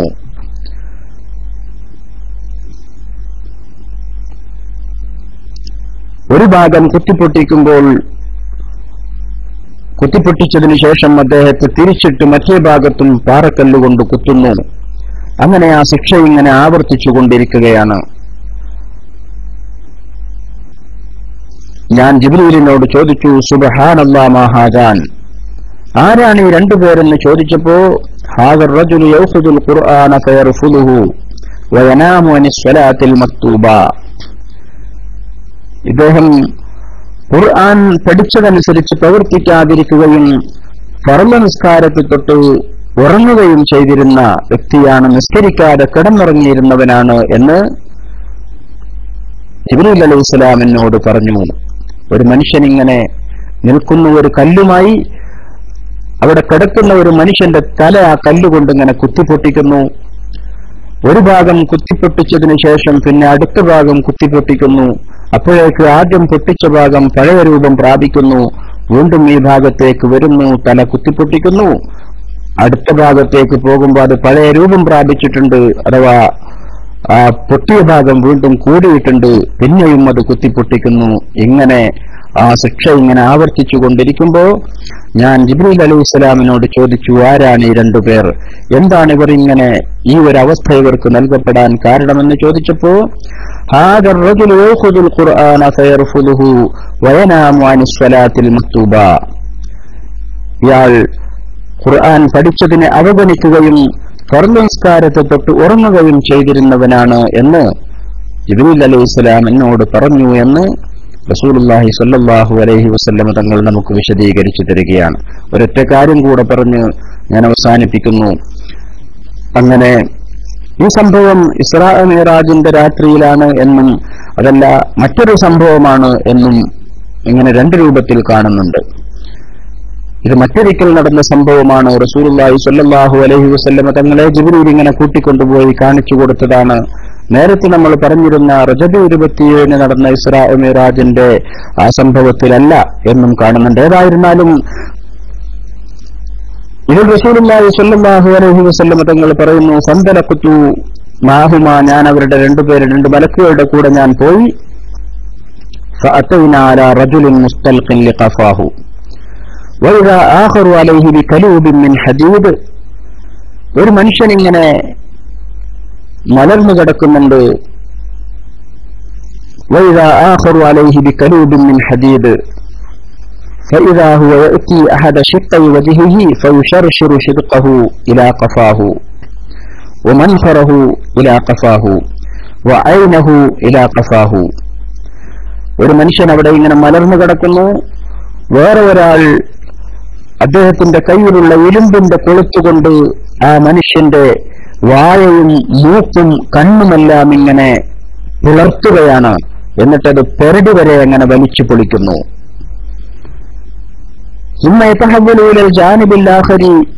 പിന്നെ മറ്റേ ഭാഗത്തേക്ക് ചെന്നിട്ട് ആദ്യം ഒരു ഭാഗം വലിച്ചു പൊളിച്ചതിന് ശേഷം പിന്നെ മറ്റേ ഭാഗത്ത് ചെന്ന് ആ ഭാഗവും വായയും കണ്ണും മൂക്കും എല്ലാം പെരടി വരെ വലിച്ചു പിളർക്കുകയാണ്, പൊളിക്കുകയാണ്. നേരത്തെ പറഞ്ഞതുപോലെ തന്നെ ഒരു ഭാഗം പിളർക്കുമ്പോ മറ്റേ ഭാഗം പിളർക്കുമ്പോൾ ആദ്യത്തെ ഭാഗം പഴയ രൂപം പ്രാപിക്കും, വീണ്ടും അങ്ങോട്ട് വന്ന് അത് വലിച്ചു പൊളിക്കുന്നു. അങ്ങനെ ആ ശിക്ഷ തുടർന്നുകൊണ്ടിരിക്കുന്നു. ഖുൽതു സുബ്ഹാനല്ലാഹ് മാ ഹാദാൻ, ആരാണ് ഈ രണ്ടുപേരെന്ന് ഞാൻ ജിബ്രീൽ അലൈഹിസ്സലാമിനോട് ചോദിച്ചപ്പോൾ എന്നോട് പറഞ്ഞു, ഹുവ റജുലു യഗ്ദു മിൻ ബൈതിഹി ഫയക്രിബുൽ കിൽബത തബ്ലുഗുൽ ആഫാഖ്, ഇയാൾ രാവിലെ വീട്ടിൽ നിന്ന് പുറത്തിറങ്ങി പല കളവുകളും പറയുന്നു. ഇത് നല്ലോണം ശ്രദ്ധിക്കേണ്ട ഒരു കാര്യമാണ്. യഗ്ദു മിൻ ബൈതിഹി ഫയക്രിബുൽ കിൽബ, അദ്ദേഹം ഒരു കളവ് പറയും. തബ്ലുഗുൽ ആഫാഖ്, ആ കളവ് ലോകം മുഴുവനും വ്യാപിക്കുന്നു. ഇത് നമ്മളൊക്കെ പോക്കറ്റിൽ കൊണ്ട് നടക്കുന്ന നമ്മളുടെ മൊബൈലിൽ നിന്നുള്ള സോഷ്യൽ മീഡിയ ഉപയോഗത്തെക്കുറിച്ചാണ് എന്നതിൽ യാതൊരു സംശയവുമില്ല. കാരണം പണ്ടൊക്കെ ഒരാളൊരു കളവ് പറഞ്ഞാൽ അയാൾ ആ കേൾക്കുന്നിടത്ത്, ആ പറയുന്നത് കേൾക്കുന്ന ഭാഗത്തുള്ള ആളുകളല്ലേ അത് കേൾക്കുള്ളൂ. നമ്മൾ പണ്ടൊക്കെ വാല് പറയുമ്പോൾ പറയാറുണ്ടായിരുന്നു, കുളിക്കടവിൽ സംസാരിക്കുന്ന സ്ത്രീകളെ കുറിച്ച് എന്തെങ്കിലും ഒരു വാർത്ത കിട്ടിയാൽ അവരിങ്ങനെ എല്ലാരോടും പറയുമെന്ന്. അവരൊക്കെ പറഞ്ഞാലും ആ ഒരു വിഭാഗം പെണ്ണുങ്ങളല്ലേ അതറിയുള്ളൂ.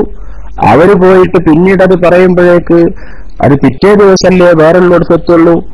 പക്ഷെ ഇവിടെ റസൂലുള്ളാഹി സ്വല്ലല്ലാഹു അലൈഹി വസല്ലം പറയാണ്, ഒരു മനുഷ്യനൊരു നുണ പറയാണ് വീട്ടിൽ നിന്നിറങ്ങിയിട്ട്, അവൻ വീട്ടിലേക്ക് തിരിച്ചെത്തുന്നതിന്റെ മുമ്പ് ആ കളവ് ലോകം മുഴുവനും വ്യാപിക്കുന്നു. തബ്ലുഗുൽ ആഫാഖ്, ലോകം മുഴുവനും വ്യാപിക്കുന്നു. അത് സോഷ്യൽ മീഡിയയിൽ നമ്മൾ കിട്ടുന്നതൊക്കെ ഷെയർ ചെയ്യുന്നതിനെ കുറിച്ച്, അല്ലെങ്കിൽ പിന്നെ എന്തിനെ കുറിച്ചാണ്? അതുകൊണ്ട് പ്രിയപ്പെട്ട സഹോദരന്മാരെ, നമ്മുടെ വിലപ്പെട്ട സമയം നമ്മൾ ചെലവഴിക്കുന്നത് നമ്മുടെ ഈ ക്ലാസ് റൂം അത്തരത്തിലുള്ള അനാവശ്യമായ ഇന്റർനെറ്റ് ഉപയോഗത്തിൽ നിന്നൊക്കെ രക്ഷപ്പെടാനുള്ള ഒരു മാർഗം കൂടിയാണ്. അതുകൊണ്ട് എന്നെ കേൾക്കുന്ന പ്രിയപ്പെട്ട സഹോദരന്മാർ, കഴിയുന്നത്രയും നമ്മുടെ സഹോദരന്മാരെ ക്ലാസ് റൂമുമായി അടുപ്പിക്കുക. ഇവിടെ വന്നിരുന്നാൽ ഏതായാലും ഞാനെപ്പോഴും സംഘടനാ കാര്യങ്ങൾക്കൊക്കെ ക്ലാസ് എടുക്കുമ്പോൾ പറയാറുണ്ട്, സമസ്തന്റെ പോഷക ഘടകത്തിൽ പ്രവർത്തിച്ചാൽ അവന് തെറ്റായ കാര്യത്തിന് നേതൃത്വം നൽകേണ്ടി വരില്ല. കാരണം മറ്റുള്ള സാംസ്കാരിക സംഘടനകളൊക്കെ ഒരുപാട് നല്ല കാര്യങ്ങളൊക്കെ നടത്തും, റിലീഫ് പ്രവർത്തനം, അങ്ങനെ ഒരുപാട് നല്ല കാര്യങ്ങൾ നടത്തും. പെരുന്നാളൊക്കെ വരുമ്പോൾ അവരൊരു ഗാനമേളി നടത്തും.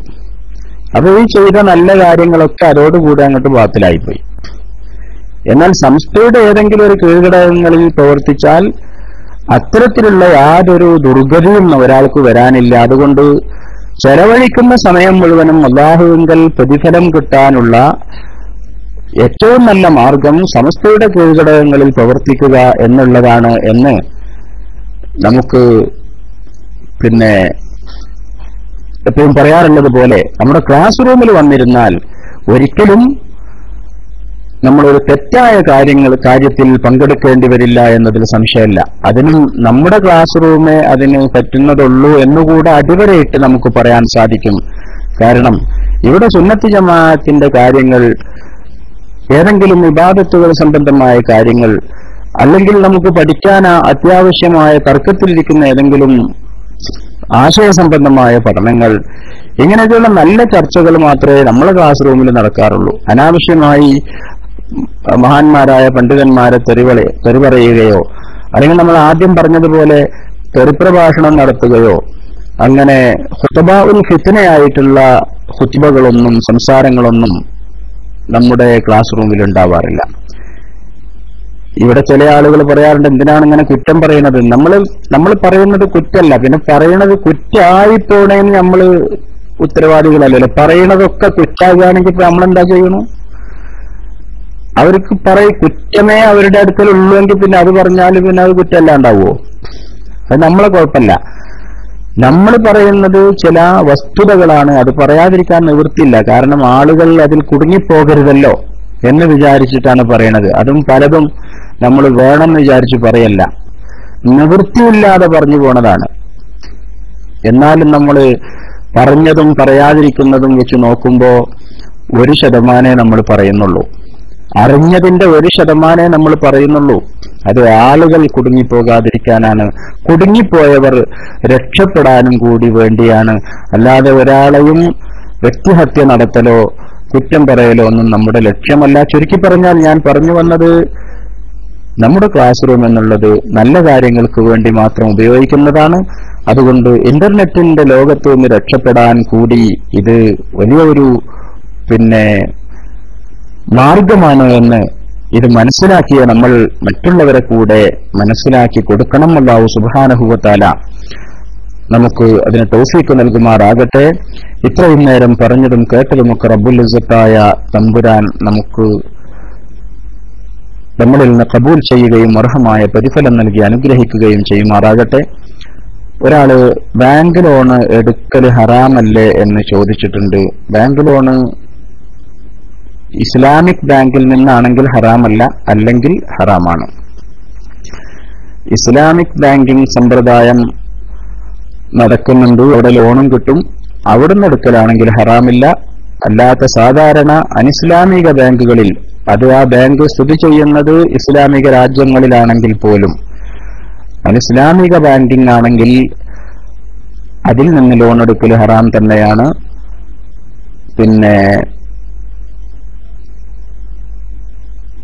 എന്ന് ആ സഹോദരനെ ഓർമ്മപ്പെടുത്തുകയാണ്. അല്ലാഹു സുബ്ഹാനഹു വ തആല നമുക്ക്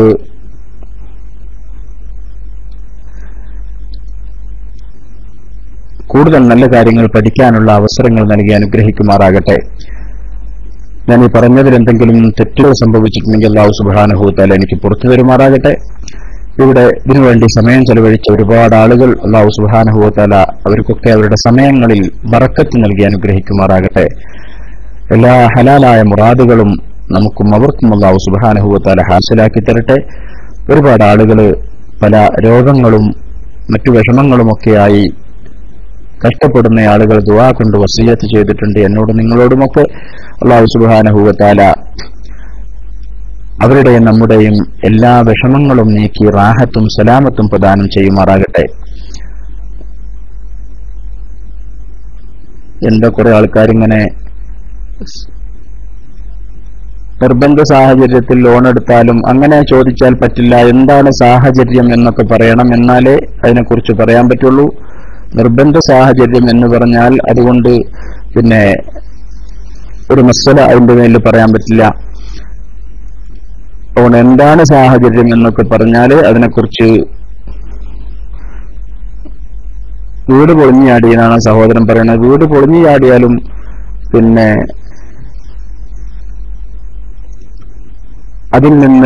അതിന് ബാങ്ക് ലോണ് ഹലാലാകും എന്ന് പറയാനൊന്നും നിവൃത്തിയില്ല. കാരണം വീട് പൊളിഞ്ഞു ചാടിയത് കൊണ്ട് ബാങ്ക് ലോൺ അല്ലാതെ വേറെ ഒരു തരത്തിലും ഒരു സഹായവും കിട്ടൂല എന്ന് വരില്ലല്ലോ. സമൂഹത്തിൽ വേറെ ഒരുപാട് പിന്നെ സംരംഭങ്ങളുണ്ട്, സംരംഭകരുണ്ട്. അതുകൊണ്ട് ഇത് മാത്രം ഹസറായി വരുമ്പോഴാണ് ഹലാലാകുമെന്ന് ചിന്തിക്കാൻ തന്നെ പറ്റുള്ളൂ. ഇവിടെ വേറെയും ഒരുപാട് സംരംഭങ്ങളും സഹായിക്കാനും സഹായിക്കപ്പെടാനും ഒക്കെയുള്ള മാർഗങ്ങളും ഉള്ളതുകൊണ്ട് ഇത് ഹലാലാണ് എന്ന് പറയാൻ നിവൃത്തിയില്ല. ഒരു കാര്യമൊക്കെ ഹറാമായൊരു കാര്യം പിന്നെ അങ്ങനെ നിങ്ങൾ പറഞ്ഞാൽ ശരിയാവില്ല. ലോകത്തിൽ എല്ലാ പിന്നെ മാർഗങ്ങളും നിങ്ങൾക്ക് മുമ്പിൽ അടക്കപ്പെട്ടിരുന്നോ? അങ്ങനെ തോന്നുന്നില്ല. ലോകത്തുള്ള ഒരു മാർഗവും വേറെ ഇല്ലാത്ത ഒരവസ്ഥയിൽ അത് വരികയാണെങ്കിൽ അതിനെക്കുറിച്ച് കൂടുതൽ അന്വേഷണങ്ങൾ നടത്തേണ്ടതുണ്ട്. എന്നിട്ട് ഒരു ഹറാമായ കാര്യത്തെ ഹലാലാകോ, അല്ലാതെ ഹറാമിനെ ഹലാലാക്കാനും ഹലാലിനെ ഹറാമാക്കാനും ഒന്നും നമുക്ക് അധികാരമില്ല. അതുകൊണ്ട് ഉള്ള മസല എന്ന് പറയുന്നത് ഇങ്ങനെയൊക്കെയാണ്. മറ്റു മാർഗങ്ങൾ മുമ്പിലുണ്ടാകുമ്പോ പിന്നെ ഹറാമാണ് എന്ന വിധി അതിൽ നിന്ന് മാറുന്നില്ല. നമ്മുടെ നാട്ടിൽ അത്തരത്തിലുള്ള ബാങ്ക് ഉണ്ടോ എന്ന്, അത് ബാങ്ക് എന്ന പേരിൽ പ്രവർത്തിക്കുന്നതായിക്കൊള്ളണമെന്നില്ല. ബാങ്ക് എന്ന പേരിൽ പ്രവർത്തിക്കുന്നതായിക്കൊള്ളണമെന്നില്ല. മറ്റു പല പിന്നെ സാമ്പത്തിക ഇടപാടുകൾ നടത്തുന്ന സ്ഥാപനങ്ങളും ഉണ്ട്.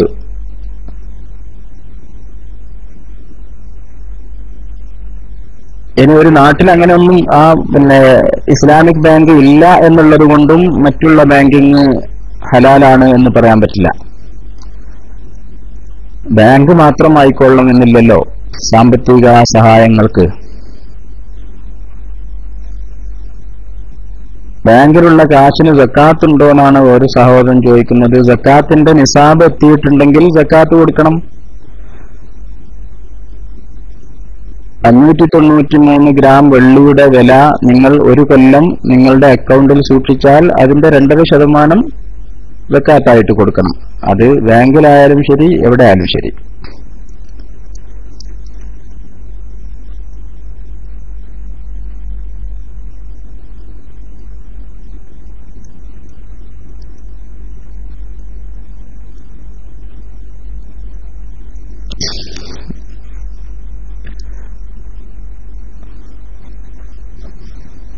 വണ്ടി അടവിനെടുക്കൽ അത് പിന്നെ മസല വേറെയാണ് നിങ്ങൾ ചോദിക്കുന്നത്. അത് ഇൻഷുറൻസിന്റെ കാര്യമാണ്. ഇൻഷുറൻസ് ആണ് അവിടെ വരുന്നത്. വണ്ടി അടവിനെടുക്കുക എന്ന് പറയുമ്പോൾ പിന്നെ ലോണാണോ?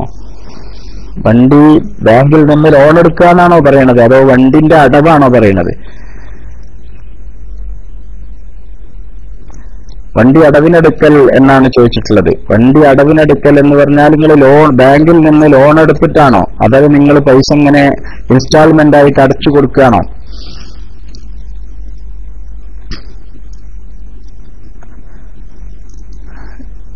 ഇൻസ്റ്റാൾമെന്റ് ആയിട്ട് അടച്ചു കൊടുക്കുമ്പോഴും അവിടെ 2 രൂപങ്ങളുണ്ട്. ഒന്ന്, നിങ്ങൾ പിന്നെ വണ്ടി കച്ചവടം നടത്തിയപ്പോൾ ഇസ്ലാമിക് ബാങ്കിങ് സമ്പ്രദായത്തിൽ നിങ്ങൾക്കൊരു വണ്ടി വാങ്ങണമെന്നുണ്ടെങ്കിൽ നിങ്ങൾ ആ ബാങ്കിനെ സമീപിച്ചാൽ ആ വണ്ടി ആദ്യം നിങ്ങൾക്ക് അവരോട് വിൽക്കും. വണ്ടിയുടെ ഒരു ലാഭം എടുത്തിട്ട് ആ ലാഭം അടക്കമുള്ള പൈസ നിങ്ങൾക്ക് നിശ്ചയിച്ചു തരും. അത്ര വിലക്ക് നിങ്ങൾക്ക് ഇപ്പൊ 2000 റിയാൽ, 25,000 റിയാലാണ്, സൗദി റിയാലാണ്, അല്ലെങ്കിൽ ഒരു 2500 UAE ദിർഹമാണ് ഒരു വണ്ടിയുടെ വില എങ്കിൽ അതിനൊരു ലാഭവും കൂടെ കണക്കാക്കി 2650 ദിർഹം ആണ് ഇതിന്റെ വില. ഈ 2650 ദിർഹത്തിന് ഞാൻ നിങ്ങൾക്കിത് വിൽക്കുകയാണ് എന്ന് പറഞ്ഞ് നിങ്ങളത് കച്ചവടം നടത്തുകയാണെങ്കിൽ അതിന് കുഴപ്പമില്ല, അതിന് വിരോധമില്ല. അത് പിന്നെ അഹല്ലല്ലാഹുൽ ബൈഅ എന്ന് പറഞ്ഞപ്പെട്ടതാണ്. അങ്ങനെ അതിന് 150 ദിർഹം അതിന് ഏറെ കൊടുക്കുക എന്ന് വരുന്നുണ്ട്. പക്ഷെ അത് കച്ചവടം എന്നുള്ള നിലക്കാണ്, അതിന് കുഴപ്പമില്ല. ആ രൂപത്തിലാണ് നിങ്ങളുടെ ചോദ്യം എന്ന് മനസ്സിലായി. ആ രൂപത്തിലെടുക്കുന്നത് കൊണ്ട് വിരോധമില്ല എന്നാണ് നമ്മൾ മനസ്സിലാക്കുന്നത്. വേറെ എന്തൊക്കെയാണ് ചോദ്യം? സത്യത്തിൽ ഇപ്പൊ ഞാനിത് അങ്ങനെ ഒരു ചോദ്യത്തിന് മറുപടി പറയുന്ന പണ്ഡിതനായിട്ടൊന്നും അല്ലട്ടോ, അങ്ങനെയൊന്നും ആരും വിചാരിക്കരുതേ. ഈ റൂമിൽ ആളുകൾ കുറവാണോന്ന്, അത് കുറവാണെങ്കിൽ നിങ്ങൾക്ക് എന്താ ബേജാറൂട്ടിയെ? ഇവിടെ ഉള്ള ആൾക്കാർ ഇവിടെ ഇരുന്ന് കേൾക്കുന്നുണ്ട്, നിങ്ങൾക്ക് വേണമെങ്കിൽ ഇരുന്ന് കേട്ടോളി, പോണെങ്കിൽ പോയിക്കോളി.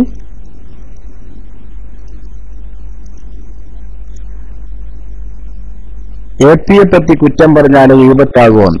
ഒരു വ്യക്തിയെക്കുറിച്ച് ഒരു വ്യക്തി എന്ന നിലക്ക് എടുത്തു പറയുകയാണെങ്കിൽ അതിന്റെ അസ്ലു മസ്അല ഹറാമാണ്. എന്നാൽ ചില പ്രത്യേക കാരണങ്ങൾ അനുവദിക്കപ്പെടുന്നതായി പറഞ്ഞിട്ടുണ്ട്. ആ കാരണങ്ങളിൽ പെട്ടതാണെങ്കിൽ അതിന് കുറ്റുണ്ടാവില്ല. അസ്ലു മസ്അല ഒരു വ്യക്തിയെക്കുറിച്ച് വ്യക്തിപരമായി അയാൾക്ക് ഇഷ്ടമില്ലാത്തത് പറയൽ ഗീബത്താണ്, അത് കുറ്റകരവുമാണ്. എന്നാൽ ഈ ഗീബത്ത് തന്നെ ചില സന്ദർഭങ്ങളിൽ അനുവദിക്കപ്പെട്ടതായി പറഞ്ഞിട്ടുണ്ട്. ആ സന്ദർഭങ്ങളിൽ ഏതെങ്കിലും പെട്ടതാണെങ്കിൽ പിന്നെ അതിന് വിരോധമില്ല, അഥവാ അത് കുറ്റകരമായ രൂപത്തിൽപ്പെടില്ല.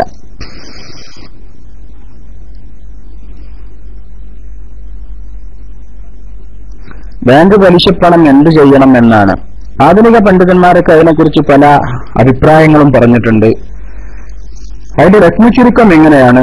സ്വന്തം ആവശ്യത്തിനോ സ്വന്തം കുടുംബത്തിന്റെ ആവശ്യത്തിനോ ഉപയോഗിക്കാത്ത രൂപത്തിൽ സമൂഹത്തിന് മൊത്തം ഉപകരിക്കുന്ന ഏതെങ്കിലും മാർഗത്തിലേക്ക് അതിനെ തിരിച്ചുവിടുക എന്നുള്ളതാണ്. അതായത് ആദ്യമായി വല്ല പൊതുവഴി ഉണ്ടാക്കാനോ അല്ലെങ്കിൽ പാവപ്പെട്ട ആളുകൾക്ക് വല്ല കക്കൂസ് പോലുള്ള കാര്യങ്ങളൊക്കെ ഉണ്ടാക്കിക്കൊടുക്കാനോ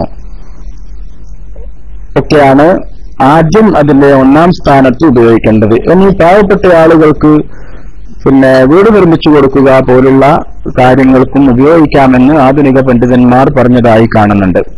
ഞാൻ ആദ്യം പറഞ്ഞതാണ് കൂടുതൽ സൂക്ഷ്മമായ മാർഗം ബാങ്കിന് അത് കൊടുക്കാതെ എടുക്കുകയും അങ്ങനെ എടുത്തതിന് ശേഷം ഇത്തരത്തിലുള്ള ആളുകൾക്ക് ഉപകാരപ്പെടുന്ന മാർഗത്തിൽ അതിനെ വിനിയോഗിക്കുകയും ചെയ്യുക. അത് തന്നെ ഭക്ഷണം കഴിക്കുന്ന രൂപത്തിലേക്ക് വരാതെ ഉള്ളിലേക്ക് വരാത്ത രൂപത്തിൽ അതിനെ ഉപയോഗിക്കാൻ വേണ്ടി ശ്രമിക്കണം, സ്വന്തമായാലും മറ്റുള്ളവരായാലും. അത് എത്തിയും കുട്ടികൾക്ക് ഭക്ഷണം കൊടുക്കാനൊന്നും അത് ഉപയോഗിക്കരുത്. ചില ആൾക്കാരൊക്കെ എത്തിയും കുട്ടികളുടെ പേരിൽ പലിശപ്പണമൊക്കെ വാങ്ങിക്കൊണ്ടുപോയതായിട്ട് പറയാറുണ്ടായിരുന്നു. അങ്ങനെ ഉണ്ടായിട്ടുണ്ടെങ്കിൽ അത് ശരിയല്ല എന്നുള്ളതാണ്. കാരണം പലിശ തിന്നുന്നതിനെ കുറിച്ചാണ് കൂടുതൽ ആക്ഷേപങ്ങൾ വന്നിട്ടുള്ളത്. ശിക്ഷയുടെ കഠിനമായ വശങ്ങളൊക്കെ അങ്ങനെയാണ് പറഞ്ഞിട്ടുള്ളത്. അസൂയ കാരണം അതല്ലേ നടക്കുന്നത്? എന്താണ് അത്? മുസ്ലിങ്ങൾക്ക് കൊടുക്കാൻ പറ്റുമോ? അതാ പറഞ്ഞത്. ഇങ്ങനെയുള്ള കാര്യങ്ങൾക്കൊക്കെ കൊടുക്കാൻ മുസ്ലിങ്ങൾക്ക് വല്ല പിന്നെ അവർ ഭക്ഷണം കഴിക്കുന്ന ഭക്ഷണത്തിനല്ലാത്ത മറ്റു കാര്യങ്ങൾക്ക് ചികിത്സക്ക് വരെയൊക്കെ ഉപയോഗിക്കാമെന്ന് ഇപ്പൊ അതിനെക്കുറിച്ച് പറഞ്ഞു കാണുന്നുണ്ട്. അങ്ങനെയാണ് പിന്നെ മനസ്സിലാക്കാൻ സാധിച്ചിട്ടുള്ളത്.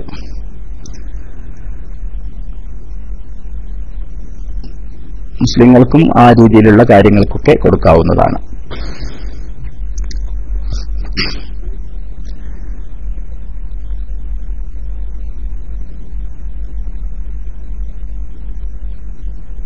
എവിടുന്ന് പഠിച്ചു പുതിയ ഫത്വ? ഇവിടെ ഒരു ഫത്വയും പറഞ്ഞിട്ടില്ല പൊന്നാര ഹബീബേ, ഒരു ഫത്വയും പറഞ്ഞിട്ടില്ല. ഇവിടെ ചില ചോദ്യങ്ങൾക്ക് എന്റെ അറിവിന്റെ പരിധിയിൽ നിന്നുകൊണ്ടുള്ള ചില മറുപടികൾ മാത്രമാണ് പറഞ്ഞിട്ടുള്ളത്. ഇവിടെ ഫത്വയൊന്നും ഉണ്ടായിട്ടില്ല. ഇതൊന്നും ഫത്വയല്ല. ഫത്വ എന്ന് പറഞ്ഞാൽ നിങ്ങൾ എന്താ മനസ്സിലാക്കിയിട്ടുള്ളത്? ഞാനാ പറഞ്ഞത് ലോക പണ്ഡിതന്മാരൊക്കെ അവരുടെ കിതാബുകൾ രേഖപ്പെടുത്തിയ കാര്യമാണ്. ഒരാളെ കുറിച്ച് വ്യക്തിപരമായി അയാൾക്കിഷ്ടമില്ലാത്ത കാര്യം പറയൽ വിക്റുക അഖാകമായ യക്റഹു, അത് ഗീബത്താണ്, അത് കുറ്റകരമാണ് എന്നതിൽ സംശയമില്ല. എന്നാൽ ഈ പണ്ഡിതന്മാർ തന്നെ ഗീബത്ത് അനുവദിക്കപ്പെടുന്ന ചില രംഗങ്ങൾ പറഞ്ഞിട്ടുണ്ട്. ഞാൻ പറഞ്ഞല്ലോ, ആ ഇതിൽ ഏതിലെങ്കിലും ഉൾപ്പെടുന്നതാണെങ്കിൽ അത് കുറ്റകരമല്ല എന്ന് ഞാൻ പറഞ്ഞതല്ല, കർമ്മശാസ്ത്ര പണ്ഡിതന്മാരൊക്കെ അവരുടെ ഗ്രന്ഥങ്ങളിലൊക്കെ രേഖപ്പെടുത്തിയിട്ടുണ്ട്. നാട്ടുകാര്, ഞാൻ അവസാനിപ്പിക്കുകയാണ്, സമയം വളരെ അതിക്രമിച്ചിട്ടുണ്ട്. നാട്ടുകാർ സഹായിച്ചുകൊണ്ട് നടത്തുന്ന പെൺകുട്ടികളുടെ കല്യാണത്തിന് കൊടുത്തുകൂടെ?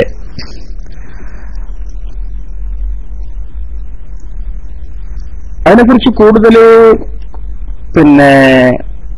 പഠിക്കേണ്ടതാണ്. അങ്ങനെ കൊടുക്കാമെന്നാണ് ഇപ്പോ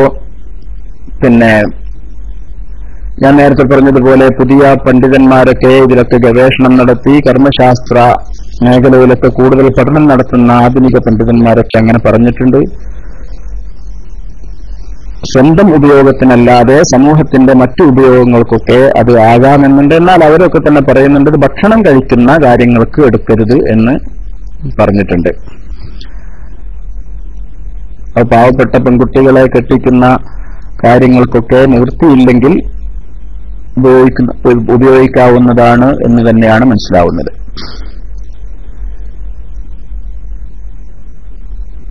പള്ളിക്ക് പിരിച്ചതുകൊണ്ട് പശുവിനെ വാങ്ങാനോ? അത് വകമാറ്റി ചെലവഴിക്കലാണല്ലോ, അങ്ങനെ പാടില്ല. പള്ളിക്കായതുകൊണ്ട് തീരെ പാടില്ല.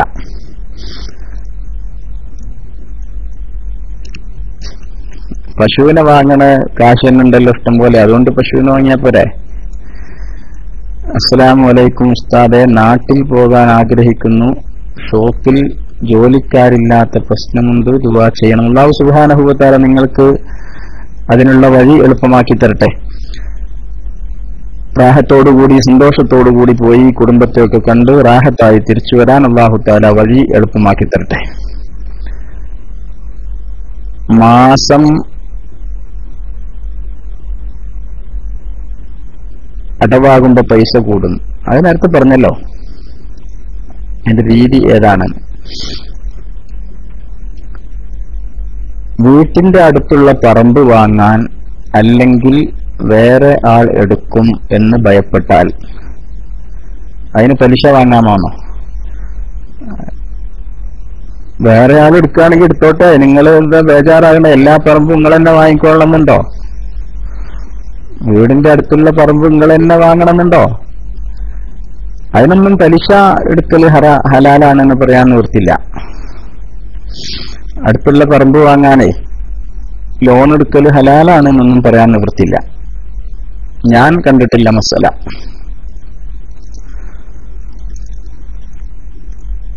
എന്റെ ഉപ്പാക്ക് സുഖമില്ല, പ്രാർത്ഥനയിൽ ഉൾപ്പെടുത്തണം. അല്ലാഹു സുബ്ഹാനഹു വ തആല ഉപ്പാക്ക് പരിപൂർണമായ ശിഫ നൽകുമാറാകട്ടെ. ഞാൻ അവസാനിപ്പിക്കുകയാണ്.